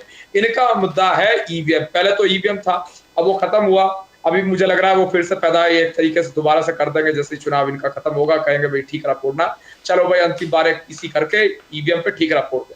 ये अब वोट चोरी आ गया। अब वोट चोरी क्या है भैया? एसआईआर को कहते हैं वोट चोरी। एसआईआर के माध्यम से जिनका निधन हो गया उनका नाम काट दिया जा रहा है और जो 18 साल के हो गए उनका नाम उसमें जोड़ दिया जा रहा है वोटर लिस्ट में। वोटर लिस्ट को अपडेट एंड अपग्रेड किया जा रहा है। अब इसमें वोट चोरी कहां से हो गई, मेरी तो समझ से बाहर है। लेकिन अविनाश मलिक साहब, त्रुटि हो तो उस त्रुटि को ही सही करने का काम एसआईआर के माध्यम से त्रुटियों को सही करने का काम किया जा रहा है। ये भी ऑन रिकॉर्ड है और इलेक्शन कमीशन ऑफ इंडिया को गलत नहीं ठहराना चाहिए। अविनाश मलिक साहब, एक छोटी सी बात है जो अभी प्रदीप जी ने आपसे सवाल पूछा, वो शायद आपने सुना ही नहीं दिया आपको, कि भाई Rahul Gandhi is not an ordinary person. वो साधारण व्यक्ति तो नहीं है ना, साधारण नागरिक तो नहीं है देश के, वो लीडर ऑफ ऑपोजिशन है। लीडर ऑफ ऑपोजिशन है, कैबिनेट पोस्ट होती है सर। अगर हम लोग ब्रिटिश सिस्टम को फॉलो पूरी तरह कर रहे होते तो he would have been shadow prime minister effectively. Leader of the opposition cabinet post है सर। उनसे एफिडेविट मांगना मतलब मेरी समझ के बाहर है। उन्होंने एक बार कह दिया। दूसरी चीज क्या है कि इलेक्शन कमीशन जो चुनाव आयोग है सर, उसके ऊपर सबका विश्वास होना चाहिए। अगर कोई लीडर ऑफ द ऑपोजिशन बोल रहा है कि भैया हमें ये लग रहा है कि गड़बड़ है, आप कृपा करके इसके ऊपर रिप्लाई करें। और ये बात कहां से आई, एक और चीज आपको बता देता हूं। समाजवादी पार्टी ने तकरीबन 18,000 एफिडेविट दिए 2018 से लेकर के आज तक, 18,000 एफिडेविट कि यहां पे वोट में गड़बड़ हुई है, यहां पे जो ये बोलते हैं ना कि बीएलए ने साइन नहीं किया, इसने साइन नहीं किया, पोलिंग एजेंट ने साइन नहीं किया, उनके पोलिंग एजेंट्स ने 18,000 एफिडेविट दिए सर, उसका एक का भी जवाब नहीं आया। मतलब आप ये बताइए कि election commission is answerable to the people sir. Election commission मानते हैं कॉन्स्टिट्यूशनल बॉडी है, but at the same time Bharat के जितने लोग हैं उनका भरोसा होना चाहिए ना चुनाव आयोग पे। तो चुनाव आयोग एटलीस्ट अच्छी तरह जवाब तो दे। अब ये ज्ञानेश कुमार जी तो इतनी एग्रेसिव तरीके से बात कर रहे हैं, आक्रामक तरीके से बात कर रहे हैं सर, ऐसे थोड़ी होता है। Even TN Seshan used to reply, TN Seshan साहब भी रिप्लाई किया करते थे कि हाँ भाई यहाँ पे ये प्रॉब्लम है। अब आप बताइए सर, हो सकता है गलती भी हो सकती है sir. Bihar is a huge state, बहुत बड़ी पॉपुलेशन है, एसआईआर में त्रुटियां हो सकती हैं, तो उनको मानने में प्रॉब्लम क्या है कि हाँ भाई ये त्रुटियां हैं। और जैसा सुप्रीम कोर्ट ने कहा हर एक पॉलिटिकल पार्टी को, आप इलेक्शन कमीशन की मदद कीजिए अपग्रेडिंग में वोटर्स लिस्ट की। अब आप बोले अब्दुल मलिक साहब, आपको लगता नहीं इलेक्शन कमीशन को जवाब देना चाहिए अच्छी तरीके से? सर आप बताएं। जी नहीं, देखिए निश्चित रूप से इलेक्शन कमीशन ऑफ इंडिया जवाब देता रहेगा, इसमें कोई सवाल नहीं है। लेकिन जहां तक विषय इलेक्शन कमीशन ऑफ इंडिया का, इलेक्शन कमीशन ऑफ इंडिया के ऊपर सवाल खड़े कर देना, ईडी सीबीआई के ऊपर सवाल खड़े कर देना, और फिर ईडी सीबीआई और इलेक्शन कमीशन को इकट्ठा करके बीजेपी के साथ जोड़ देना, और जो ईडी सीबीआई और इकोनॉमिक ऑफेंस विंग जो कार्रवाई करती हो उसको कह देना कि भाई बीजेपी मुख्यालय से हो रही है। और अगर कोई डिस्ट्रिक्ट जज या कोई भी किसी कोर्ट का जज इनके खिलाफ फैसला सुना दे तो कह देना ये बीजेपी का व्यक्ति फलाना हो गया या ये लोकतंत्र खतरे में पड़ गया। जिस दिन इनके पक्ष में कोर्ट फैसला सुना दे उस दिन लोकतंत्र सुरक्षित हो गया। और जिस दिन केजरीवाल जी को कोर्ट ने जेल भेज दिया, जज ने फैसला सुनाते हुए जेल भेज दिया, उस दिन लोकतंत्र खतरे में पड़ गया। जिस दिन वो कोर्ट से बेल पे बाहर आ गए उस दिन लोकतंत्र सुरक्षित हो गया। तो मैं समझता हूं इस प्रकार की बात करना पूर्ण रूप से अनर्गल है। सर सीबीआई के खिलाफ, एक मिनट, सॉरी, सीबीआई के खिलाफ तो सबसे ज्यादा अरुण जेटली साहब बोला करते थे। इनफैक्ट उन्हीं की आर्ग्यूमेंट के ऊपर सुप्रीम कोर्ट ने कहा था कि CBI is a caged parrot. तो सर ये तो आपसे ही सीखा है ना, आप भी तो ऐसा करते थे जब आप ऑपोजिशन में थे, उसमें क्या है? बोलिए सर, सीबीआई उस वक्त क्या था? सर एक बात सुन ले, सर सीबीआई का क्या था उस वक्त? डॉक्टर मनमोहन सिंह के टाइम पे सीबीआई बड़ी एजेंसी थी, ठीक है सर, ईडी का तो नाम भी नहीं सुना था किसी ने। अब मोदी जी आए, उन्होंने देखा है चिदम्बरम साहब ने तो बहुत बढ़िया अमेंडमेंट पास कर दिया है, ये तो बहुत एडवांटेजियस है, और तो आपने उसका ईडी का इस्तेमाल करना शुरू कर दिया, तो नेचुरली ईडी के खिलाफ बोलेंगे ना सर। अब आप बोलिए मलिक साहब, अगर मैं गलत बोल रहा हूं। जी नहीं, बिल्कुल बिल्कुल। देखिए जहां तक विषय है भारतीय जनता पार्टी का, हमारी केंद्र सरकार का, हम किसी प्रकार से द्वेष की भावना के साथ कोई कार्रवाई न करते थे, न करते हैं, न करेंगे। और बीजेपी मुख्यालय का, भारतीय जनता पार्टी का और हमारे नेताओं का किसी रूप में ईडी सीबीआई की कार्रवाइयों से कोई लेना देना नहीं है। ईडी सीबीआई स्वतंत्र जांच एजेंसियां हैं और इलेक्शन कमीशन ऑफ इंडिया स्वतंत्र एक तरीके से संस्था है, संवैधानिक संस्था है, वो अपने आधार पर कार्य करती है। और उसके साथ साथ जहां तक विषय है supreme court, high court, district courts का, जुडिशरी का, मीडिया का, वो भी फुल्ली फ्री है कार्रवाइयां करने के लिए। नंबर 2, जहां तक विषय है एक तरीके से इनके ईवीएम की समस्या का, ये बिल्कुल स्पष्ट है 2014 से पहले किस तरीके से हमारी सरकार नहीं थी, गुजरात के मुख्यमंत्री मोदी जी थे, वाराणसी चुनाव लड़ने आए, पूरी यूपी की सरकारी मशीनरी, अखिलेश यादव जी वगैरह सब पीछे लग गए कि भाई इनको हराते हैं, बावजूद इसके जनता ने वोट के माध्यम से जिताने का काम। अब ये तो सब कुछ इनके हाथ में था, ईवीएम भी इनके हाथ में था, इन्होंने तो पूरा जोर लगा। जो आदमी चुनावी रैली कर रहा हो, चुनावी रैली में इतने खर्चे कर रहा हो, पॉलिटिकल पार्टी हो और चाहता हो कि भाई बीजेपी सत्ता में ना आ जाए, और इतनी नफरत किसी व्यक्ति के दिमाग में हो कि वो मौत का सौदागर तक कह दे, और उसके साथ साथ एक उसी पार्टी का नेता जिसको अब सांसद बना दिया गया हो, वो बोटी बोटी का बयान देते। मैं समझता हूं ऐसी पार्टी ने जो भी पॉसिबल हो पाया होगा किया है। दूध का धुला तो ये बिल्कुल नहीं है कांग्रेस वाले। और करप्शन की बात जहां तक है वो कोर्ट तय करता है और कोर्ट और जांच एजेंसियां अपने आधार पर तय करती हैं। आसिफ फारूकी साहब, लेकिन इन्होंने पूरा प्रयास सब कुछ किया, बावजूद इसके जनता के आशीर्वाद से भारतीय जनता पार्टी जीती, सत्ता में आई, मोदी जी प्रधानमंत्री बने और और अभी भी जैसे है। ही प्रधानमंत्री बने, तीसरी हमारी बात। कोई सत्ता नहीं थी ना, तीसरी केंद्र बात। में हमारी सरकार थी 2014 में, राज्यों में भी राज्य दर राज्य हम जीतते हुए आए और ईवीएम के माध्यम से जीते। और ये ईवीएम को एक तरीके से गलत बताते हैं, जब ये जीत रहे थे तो ईवीएम सही था, अब हम जीत गए तो ईवीएम खराब हो गया। ये जम्मू कश्मीर में ये जीत गए तो ईवीएम बढ़िया हो गया, हरियाणा में हम जीत गए तो खराब हो गया। मैं समझता हूँ डबल स्टैंडर्ड्स पब्लिक को हजम नहीं होते। नहीं होते। अलग से आसिफ फारूकी साहब, ये जो नया बिल है क्रिमिनल नेता बिल, इसमें Modi ji high standards of morality, high standards of integrity, high standards of transparency display कर दिया। उन्होंने खुद को, प्राइम मिनिस्टर को भी उस लूप में डाल दिया कि prime minister also should be moving out 30 days jail में। तो इतना जबरदस्त अमित शाह जी का कहना है कि जबरदस्त एक बिल लेके आ रहा है और आप उसका विरोध क्यों कर रहे हैं? आप ट्रांसपेरेंसी नहीं चाहते? बोलिए बोलिए फारूकी साहब। हाँ नहीं सर, देखिए ऐसा है कि ये ऑनेस्ट नहीं है और उसकी वजह ये है कि इन्होंने जितनी भी अब तक की एजेंसियां थी उसका मिसयूज़ किया है। जैसे छुरी है सर, आग है, इसका आप अच्छा इस्तेमाल करें तो वो आग आपको गर्मी पहुंचाएगी, खाना पकाएगी, लेकिन उसी से आप घर जला सकते हैं। इसी तरीके से ये जो कानून लेके आ रहे हैं, अपने वालों को तो बचा लेते हैं, दूसरों के ऊपर ये उसको मिसयूज़ करते हैं। इनके वहाँ जितनी भी पार्टियां शामिल हुई हैं, आप उनके नेताओं को देख लीजिए कि उनके ऊपर ईडी, सीबीआई, इस किस्म की एजेंसियों का किस तरीके से उन्होंने इस्तेमाल किया और जैसे ही इनको ज्वाइन किया वो चीज़ ख़त्म हो गई, वॉशिंग मशीन की तरह धुल के इनके वहाँ साफ तरीके से वो आ गए। तो अभी ये जो बीजेपी के प्रवक्ता ये सब बातें कर रहे थे, तो मुझको लगता है कि ये लोग एक ही स्कूल से आते हैं, हर लोग एक ही बात करते हैं और ये खुद उठा के देख लें सर, थोड़ा सा देश के लिए भी आप ध्यान दीजिए। इस किस्म से ठीक है, सत्ता में रहना हर एक को पसंद हो, चाहे वो कांग्रेस हो चाहे बीजेपी हो, लेकिन जिस तरीके से आप लोग सत्ता में रहना चाहते हैं कि चाहे कुछ भी हो जाए, आप चोरी चकारी करके वीवीएम को तोड़ के एजेंसियों को के ऊपर हावी हो के अब एक नया हुर्बा आपने लेके आया है कि आप जो है एक कानून बना के लेके आएंगे ताकि एक दो स्टेट्स के अंदर अगर अपोजिशन के चीफ मिनिस्टर और दूसरे मिनिस्टर्स हों तो आप उनके ऊपर खट से चार्जेस लाके वो गवर्नमेंट गिरा देंगे। ये इसलिए आप ऑनेस्ट नहीं है।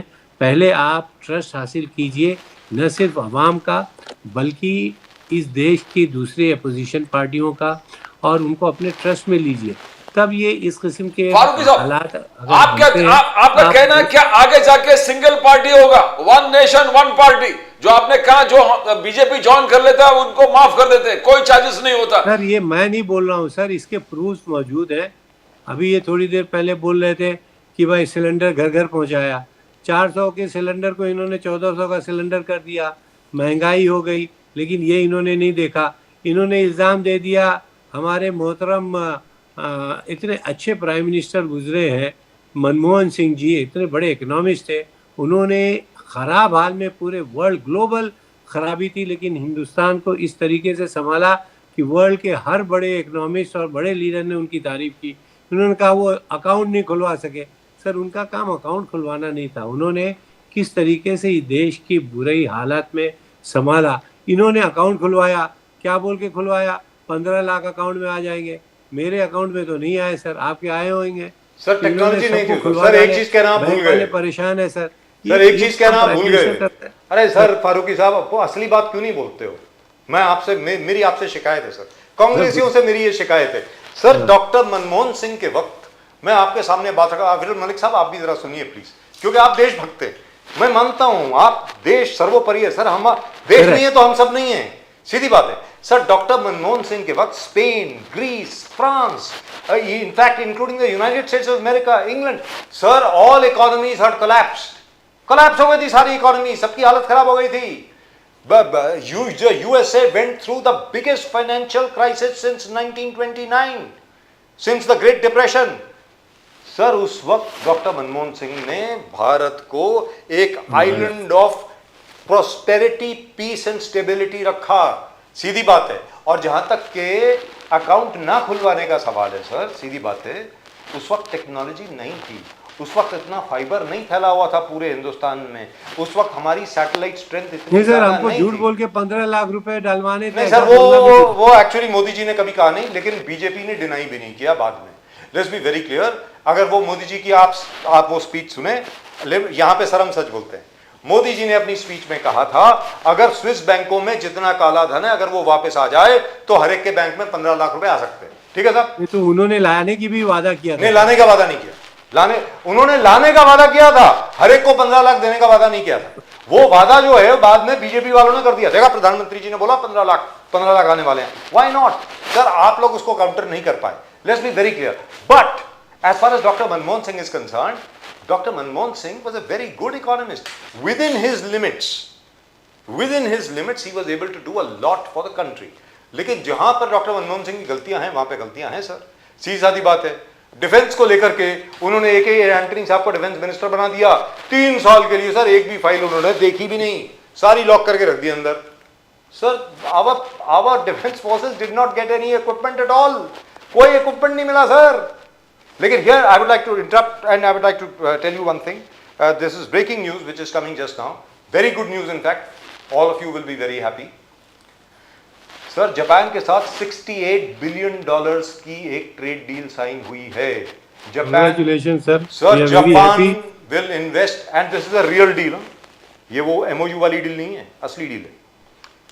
Japan, the Japanese Prime Minister has assured that Japan will invest 68 billion US dollars in India in the next 3 years, 3 साल में, which is fantastic. So congratulations to the both of you. I'm sure both of you would be very, very, very, very happy. Pradeep ji, आपसे पूछना चाहूंगा। I want to Asif Farooqui साहब, बात यह है कि अभी वाइस प्रेसिडेंट चुनाव भी है सितंबर 9 में, और आपने इंडिया अलायंस ने mister justice retired justice Reddy को अपॉइंट कर लिया।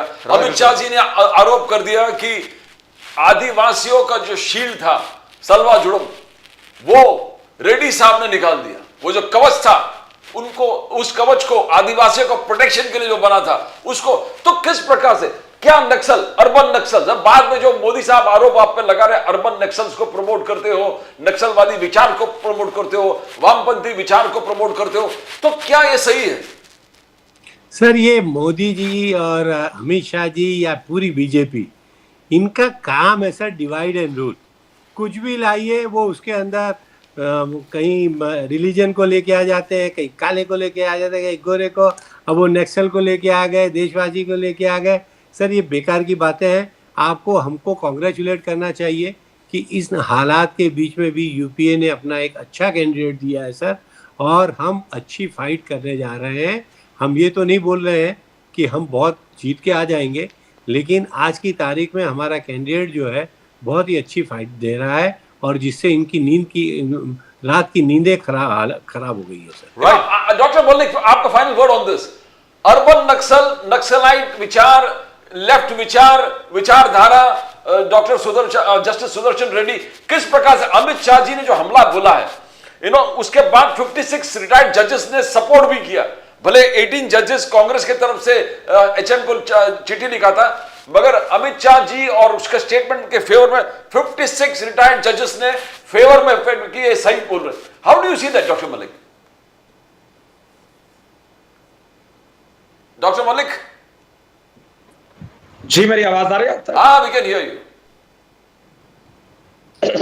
जी, नहीं, देखिए, जहां तक विषय है, जिस तरीके से कांग्रेस पार्टी के प्रवक्ता मौजूद हैं, इन्हें कम से कम मेरे जो 3-4 सवाल थे उन्हें स्पष्ट करना चाहिए था, लेकिन नहीं किया। एक अलग विषय है, मैं उस पर भी नहीं जाऊंगा। और उसके साथ साथ डॉक्टर मनमोहन सिंह साहब की भी इन्होंने बात की। देखिए, डॉक्टर मनमोहन सिंह साहब की सरकार को कौन चलाने का पीछे से काम कर रहा था, वो तो सबको मालूम है। किस तरीके से गांधी परिवार कांग्रेस पार्टी अपने आधार पर चलाती थी, उस पर भी मैं नहीं जाना चाहूंगा।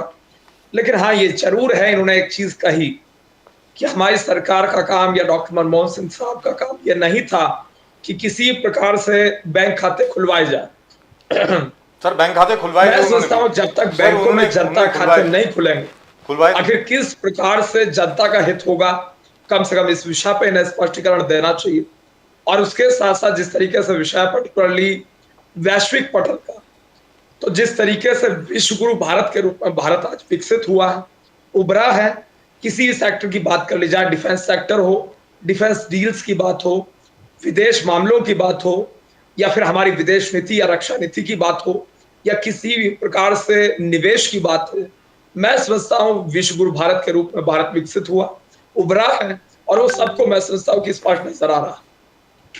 जी, लेकिन सर भाई जो छोटी सी बात वो रह गई, ये जो रेड्डी साहब हैं, चीफ जस्टिस रेड्डी साहब सुप्रीम कोर्ट के थे, इन्होंने डॉक्टर रमन सिंह हुआ करते थे चीफ मिनिस्टर छत्तीसगढ़ के, अविरल मलिक साहब सुनने वाली बात, उन्होंने एक आदिवासी संस्था शुरू करी थी जिसका नाम था सलवा जुडुम।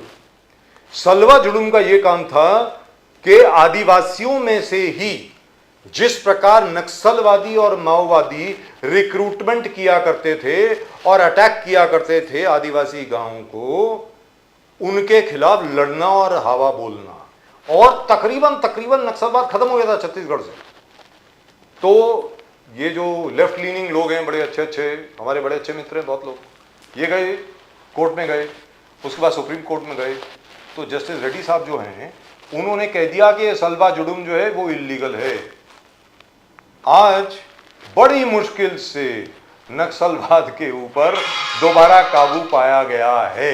अगर वो सलवा जुडुम चलता रहता, मैं सच बोल रहा हूं सर, मध्य प्रदेश, छत्तीसगढ़ और उसके अलावा तेलंगाना, झारखंड, वहां से पूरा नक्सलवाद खत्म हो जाता।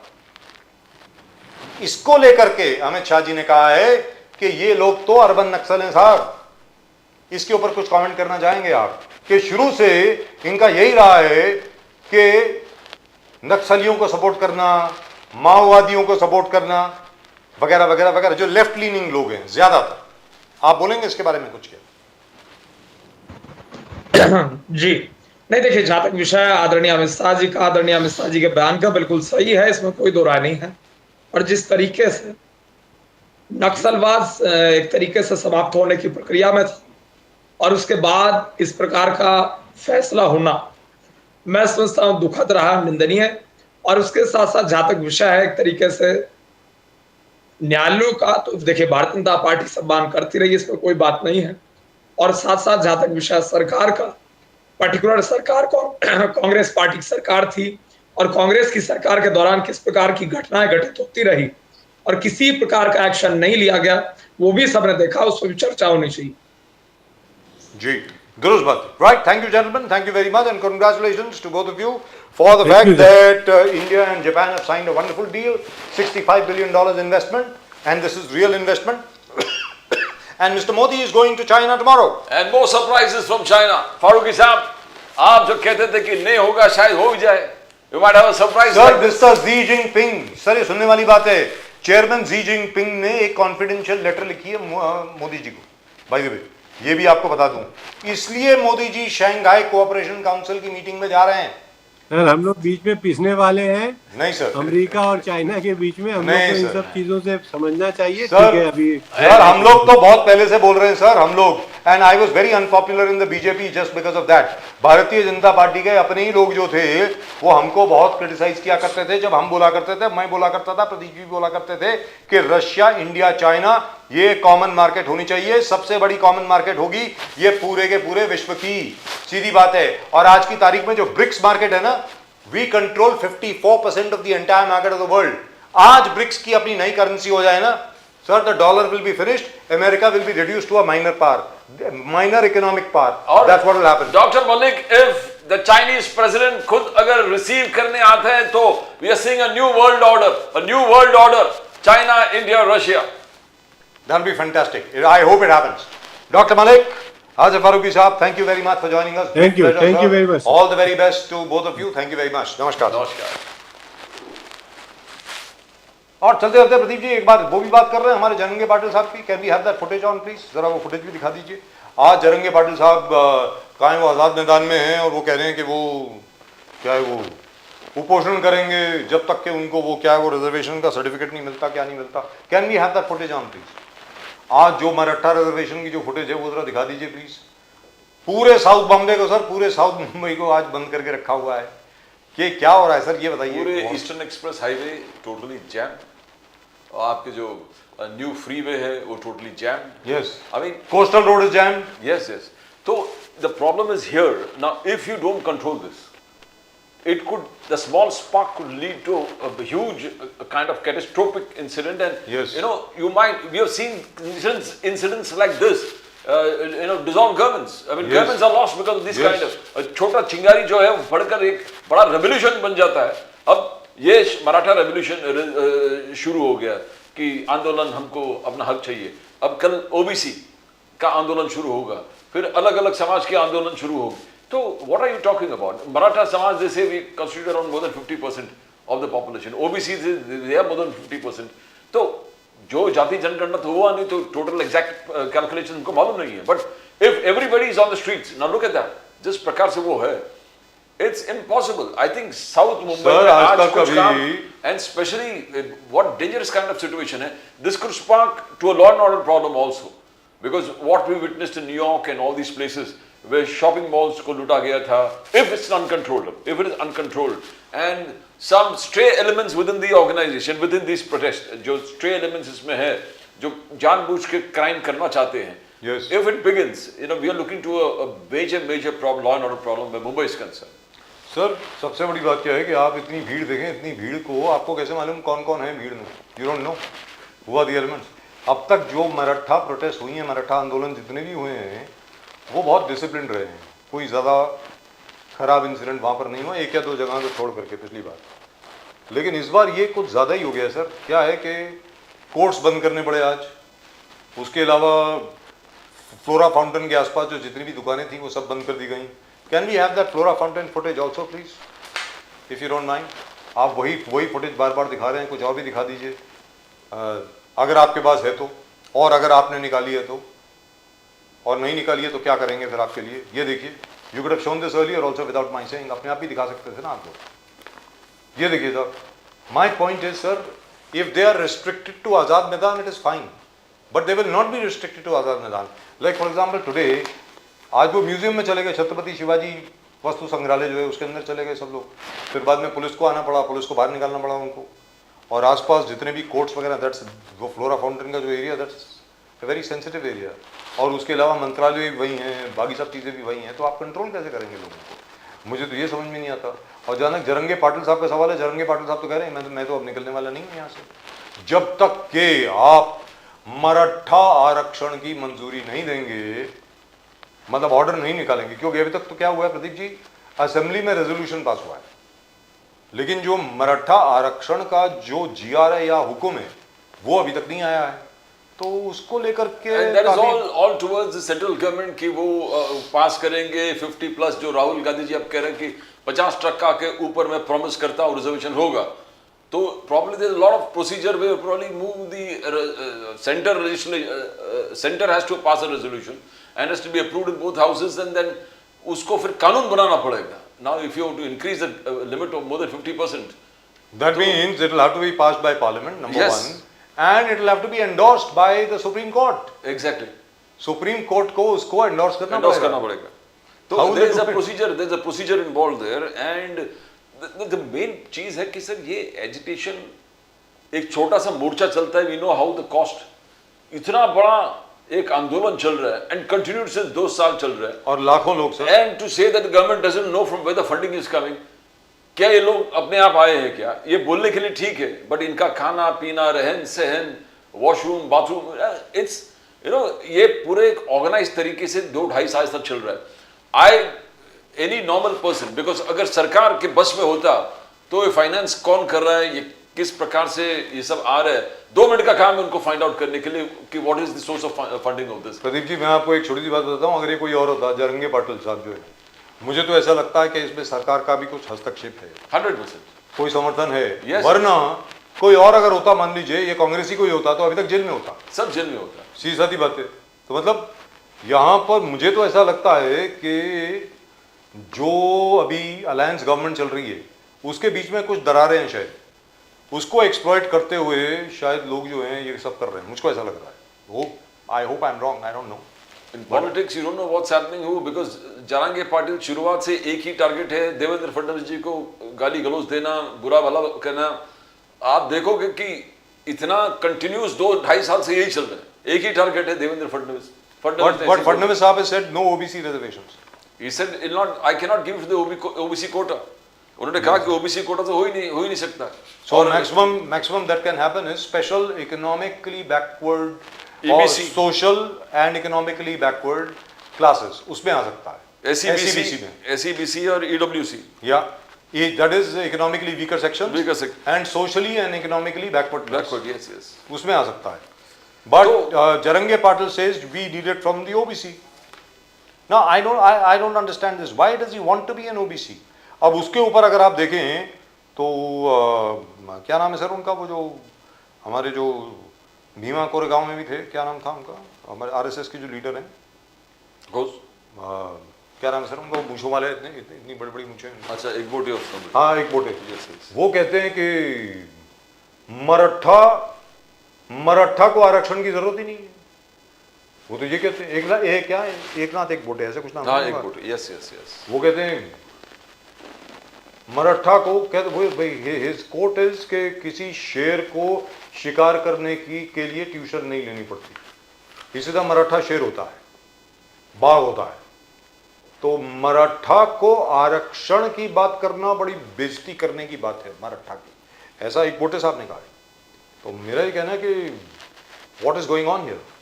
So finally some opposition to Mr. Jarange Patil. I thought the only opposition that was coming was from our friend Lakshman Hake साहब, जो दांगड़ कम्युनिटी के जो लीडर हैं, उनसे आ रही थी. तो अब ये एक मोटे साहब ने भी शुरू कर दिया. वो तो कह रहे हैं कि भाई ये जो मतलब आप अपने आप को मराठा कैसे कह सकते हैं कि अगर आपको रिजर्वेशन चाहिए, which is a new thing. Very strange. But I hope they are able actually to figure this out, because this has suddenly come up. If you remember, Pradeep ji, 1.5 months ago we were all talking about it. What has happened to Jarange Patil? And suddenly he's come up here. After the elections, he just came up. Yeah. So मेरा ये कहना है कि मतलब it's very strange that Mr. Jarange Patil is able to get lakhs upon lakhs of workers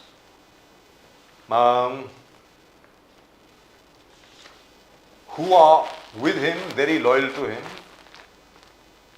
और उसके अलावा इतनी ज्यादा काफिला उनका देखा ना सर, कितनी गाड़ियां आई थी. और still pouring in. They're still pouring in. तो उनके लिए डीजल या पेट्रोल की व्यवस्था कौन कर रहा है, उनके लिए जो जैसे आपने कहा खाने पीने की व्यवस्था कौन कर रहा है, गाड़ियों की व्यवस्था कौन कर रहा है, ये किसकी गाड़ियां हैं, क्या है ये. But this costs money, hell of a lot of money. Huge amounts of money for the past 2-3 years continuously. So it's not an easy thing. It is either, a huge funding can only come from the ruling party. I don't think opposition has this kind of money. Ji, very strange. I mean, opposition के पास एक BMC था, वो भी चला गया. I don't think they have any funds to fund this kind of activity. It has to be someone for the government. It has to be someone who's very close to the government. That's all that I can say, or somebody from within the government. But I still can't understand the game over here, though. Why would anybody finance Mr. Jarange Patil? क्योंकि Bharatiya Janata party के महाराष्ट्र के नेताओं से अगर बात की जाए प्रदीप जी, तो वो कहते हैं इसके पीछे शरद पवार जी का हाथ है. लेकिन शरद पवार जी इसको क्यों फाइनेंस करेंगे, मुझे तो ये समझ नहीं आ रहा. I don't think, frankly, with amount of people he has with him, ये फंडिंग करना इतना बड़ा ऑर्गेनाइज्ड तरीके से in an organised managed movement चल रहा है. It is definitely not him. It can't be, impossible. अगर उनके बोलने पर आ जाते तो पहले भी आ जाते. ही गॉट 11 years पहले भी कर सकते थे. ही couldn't do that. तो ऐसे ही आरोप लगाना, it is definitely hugely heavily funded activity, and it cannot, as you said, somebody close to the government. Nobody else can fund this kind of an activity. All I hope for is that I hope this passes peacefully. मैं उम्मीद ये करता हूँ कि ये peacefully हो जाएगा, मतलब ये शांति प्रिय तरीके से सब कुछ हो जाएगा, इसमें कोई प्रॉब्लम नहीं होगी. Additional forces will have to be called up, because you can't maintain this calmness for a long time. Somewhere somebody is going to go wrong, and then it will catch like fire. Yes. It will be difficult controlling anything. And for the next 2-3 days, if this is not controlled, I think women traveling to South Mumbai will have a tough time. So which means offices will have to be closed down, just they were closed down today. Bilkul. So Saturday, Sunday probably much not affected. Hopefully by Sunday everything dies down. I hope by Sunday there will be a meeting between government and Mr. Jarange Patil, and like always, Mr. Jarange Patil will agree to have a glass of juice and go back home. I hope so. That's the only thing that I can hope for. But if he doesn't, then we are in a bit of a problem. फिर तकलीफ होने वाली है प्रदीप जी, फिर बहुत तकलीफ होने वाली है. Now, what are the government options? What can they do which they have not already done? It is a joint session was called here in the Maharashtra Assembly, and everybody unanimously said that we support Jarange Patil's demand for reservation. और कुंबियों को तो reservation मिला है ना, जो Kunbi community उनको तो जो पुराने जो निज़ाम के आदिल शाही के जो जितने भी सर्टिफिकेट थे, जिनके पास मिले हैं, पुरावे जितने भी मिले हैं, उनके बेसिस पे सबको तो मिल ही गया है ना, जहाँ तक मेरा ख्याल है सर्टिफिकेट. और अभी डिमांड क्या है? Shinde commission also is on this work. उनका भी काम चल रहा है. So all things are just working. So why now? अभी आज की तारीख में क्यों? Especially गणपति के दौरान. आज गणपति है sir, Ganpati. That's what Fadnavis ji said. वो CM तो वही कहा कि don't disrupt the festivals. No, you can put your demands, but our festivals पर pressure मत लाइए, because we are already having. Because the police will be overstretched. Yes. एक तरफ आप गणपति की ड्यूटी कर रहे हैं, गणेश उत्सव की आप ड्यूटी कर रहे हैं, उसके ऊपर ये लोग आ गए हैं, मतलब क्या करेंगे? We'll have to call in the army, or we'll have to call in the paramilitary forces. CRPF की टुकड़ियां यहाँ पे भेजनी पड़ेंगी, या आपको आर्मी को बुलाना पड़ेगा, नहीं तो otherwise the situation can go out of control. Very frankly, because and even I don't even understand why did the police allow these guys to come in. Rightfully speaking, they should have been stopped at the border and they should have said कि भाई अभी मुंबई के अंदर आप नहीं आ सकते, आप अंदर आकर के मतलब why do you want to disrupt? Sir आज की तारीख में बड़े मंडल जो हैं 3,000 से ज़्यादा, 3,500 से ज़्यादा बड़े मंडल हैं. Yes, exactly. तो I find this very strange. This is not good. This is not good for Mumbai. This is not good for Maharashtra. What is happening over here is something which will have to be resolved on an emergency basis by the government. I hope the government is looking at this very, very seriously. और मैं उम्मीद करता हूँ कि दोनों देवेंद्र फडणवीस जी, एकनाथ शिंदे जी और अजीत दादा पवार जा करके झारंगे पाटिल साहब को बोलें कि भैया आप उठिए और आप जाइए अपने गांव वापस. जो हम लोगों ने करना था कर दिया, आप सेंट्रल गवर्नमेंट के ऊपर है. अगर आपको करना है तो आप दिल्ली में जाकर के मोर्चा कीजिए, मुंबई शहर को आप छोड़िए. Very frankly I think that's it, because what ever is with in the powers of the government की ये पावर में नहीं है, इससे ज्यादा सरकार नहीं दे सकती. ये है सेंट्रल गवर्नमेंट की पावर में. तो झारंगे पाटिल साहब को अगर मोर्चा करना है तो उनको जाकर के दिल्ली में करना पड़ेगा, जहां तक मैं समझता हूँ. In any event, that's my view. Well, that's it. That's all we've got for you in tonight's show. आज के शो में सिर्फ इतना ही. और आपने अगर चैनल को सब्सक्राइब नहीं किया अभी तक तो प्लीज करें. तो घंटी भी बज गई है प्रदीप जी, घंटी. Fastest growing channel of the nation now. Fastest growing channel of the nation now. Please do subscribe. वो बेल आइकन के ऊपर जरा क्लिक भी कर दीजिए.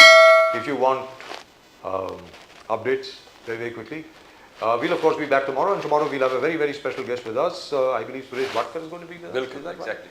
I think Suresh Vatkar sahab is going to be coming. He's going to be here. I hope he is able to sing a few Ganpati bhajans. एक तो मतलब उनके जो गणपति भजन हैं मतलब वो इतने ज़्यादा फेमस हैं, इतने ज़्यादा प्रसिद्ध हैं, और उसके अलावा बॉलीवुड के लिए भी न जाने कितने गाने उन्होंने गाए हैं. Yes. And he's a brilliant man, one of the classically trained singers who also made it very, very big in Bollywood. तो we'll of course be back tomorrow. और आप अपने कमेंट जरूर भेजें सब्सक्राइब करने के अलावा. Please do send your comments and be safe. Don't try and do anything foolish. और साउथ मुंबई जाने के पहले अगर आप हमें मुंबई में देख रहे हैं तो जरा Constant watch on the news. ध्यान से जाइए. And as far as Delhi is concern, thankfully the rain is stopped in Delhi as far as I know. Delhi में जो बारिश थी वो जरा बंद हो गई है, तो इसलिए जो झरने बह रहे थे दिल्ली में वो जरा उम्मीद करते हैं कि वो जरा कम हो जाएंगे. और गुड़गांव में भी गुरुग्राम में भी अब शायद flood waters have started to recede. Well that's just about it in tonight show. आज के शो में सिर्फ इतना ही. प्रदीप जी और मेरी तरफ से आप सब लोगों को नमस्कार. जय हिंद, जय महाराष्ट्र, जय भवानी, जय शिवाजी, वंदे मातरम. Vande Mataram. भारत माता की जय. जय हिंद. Jai.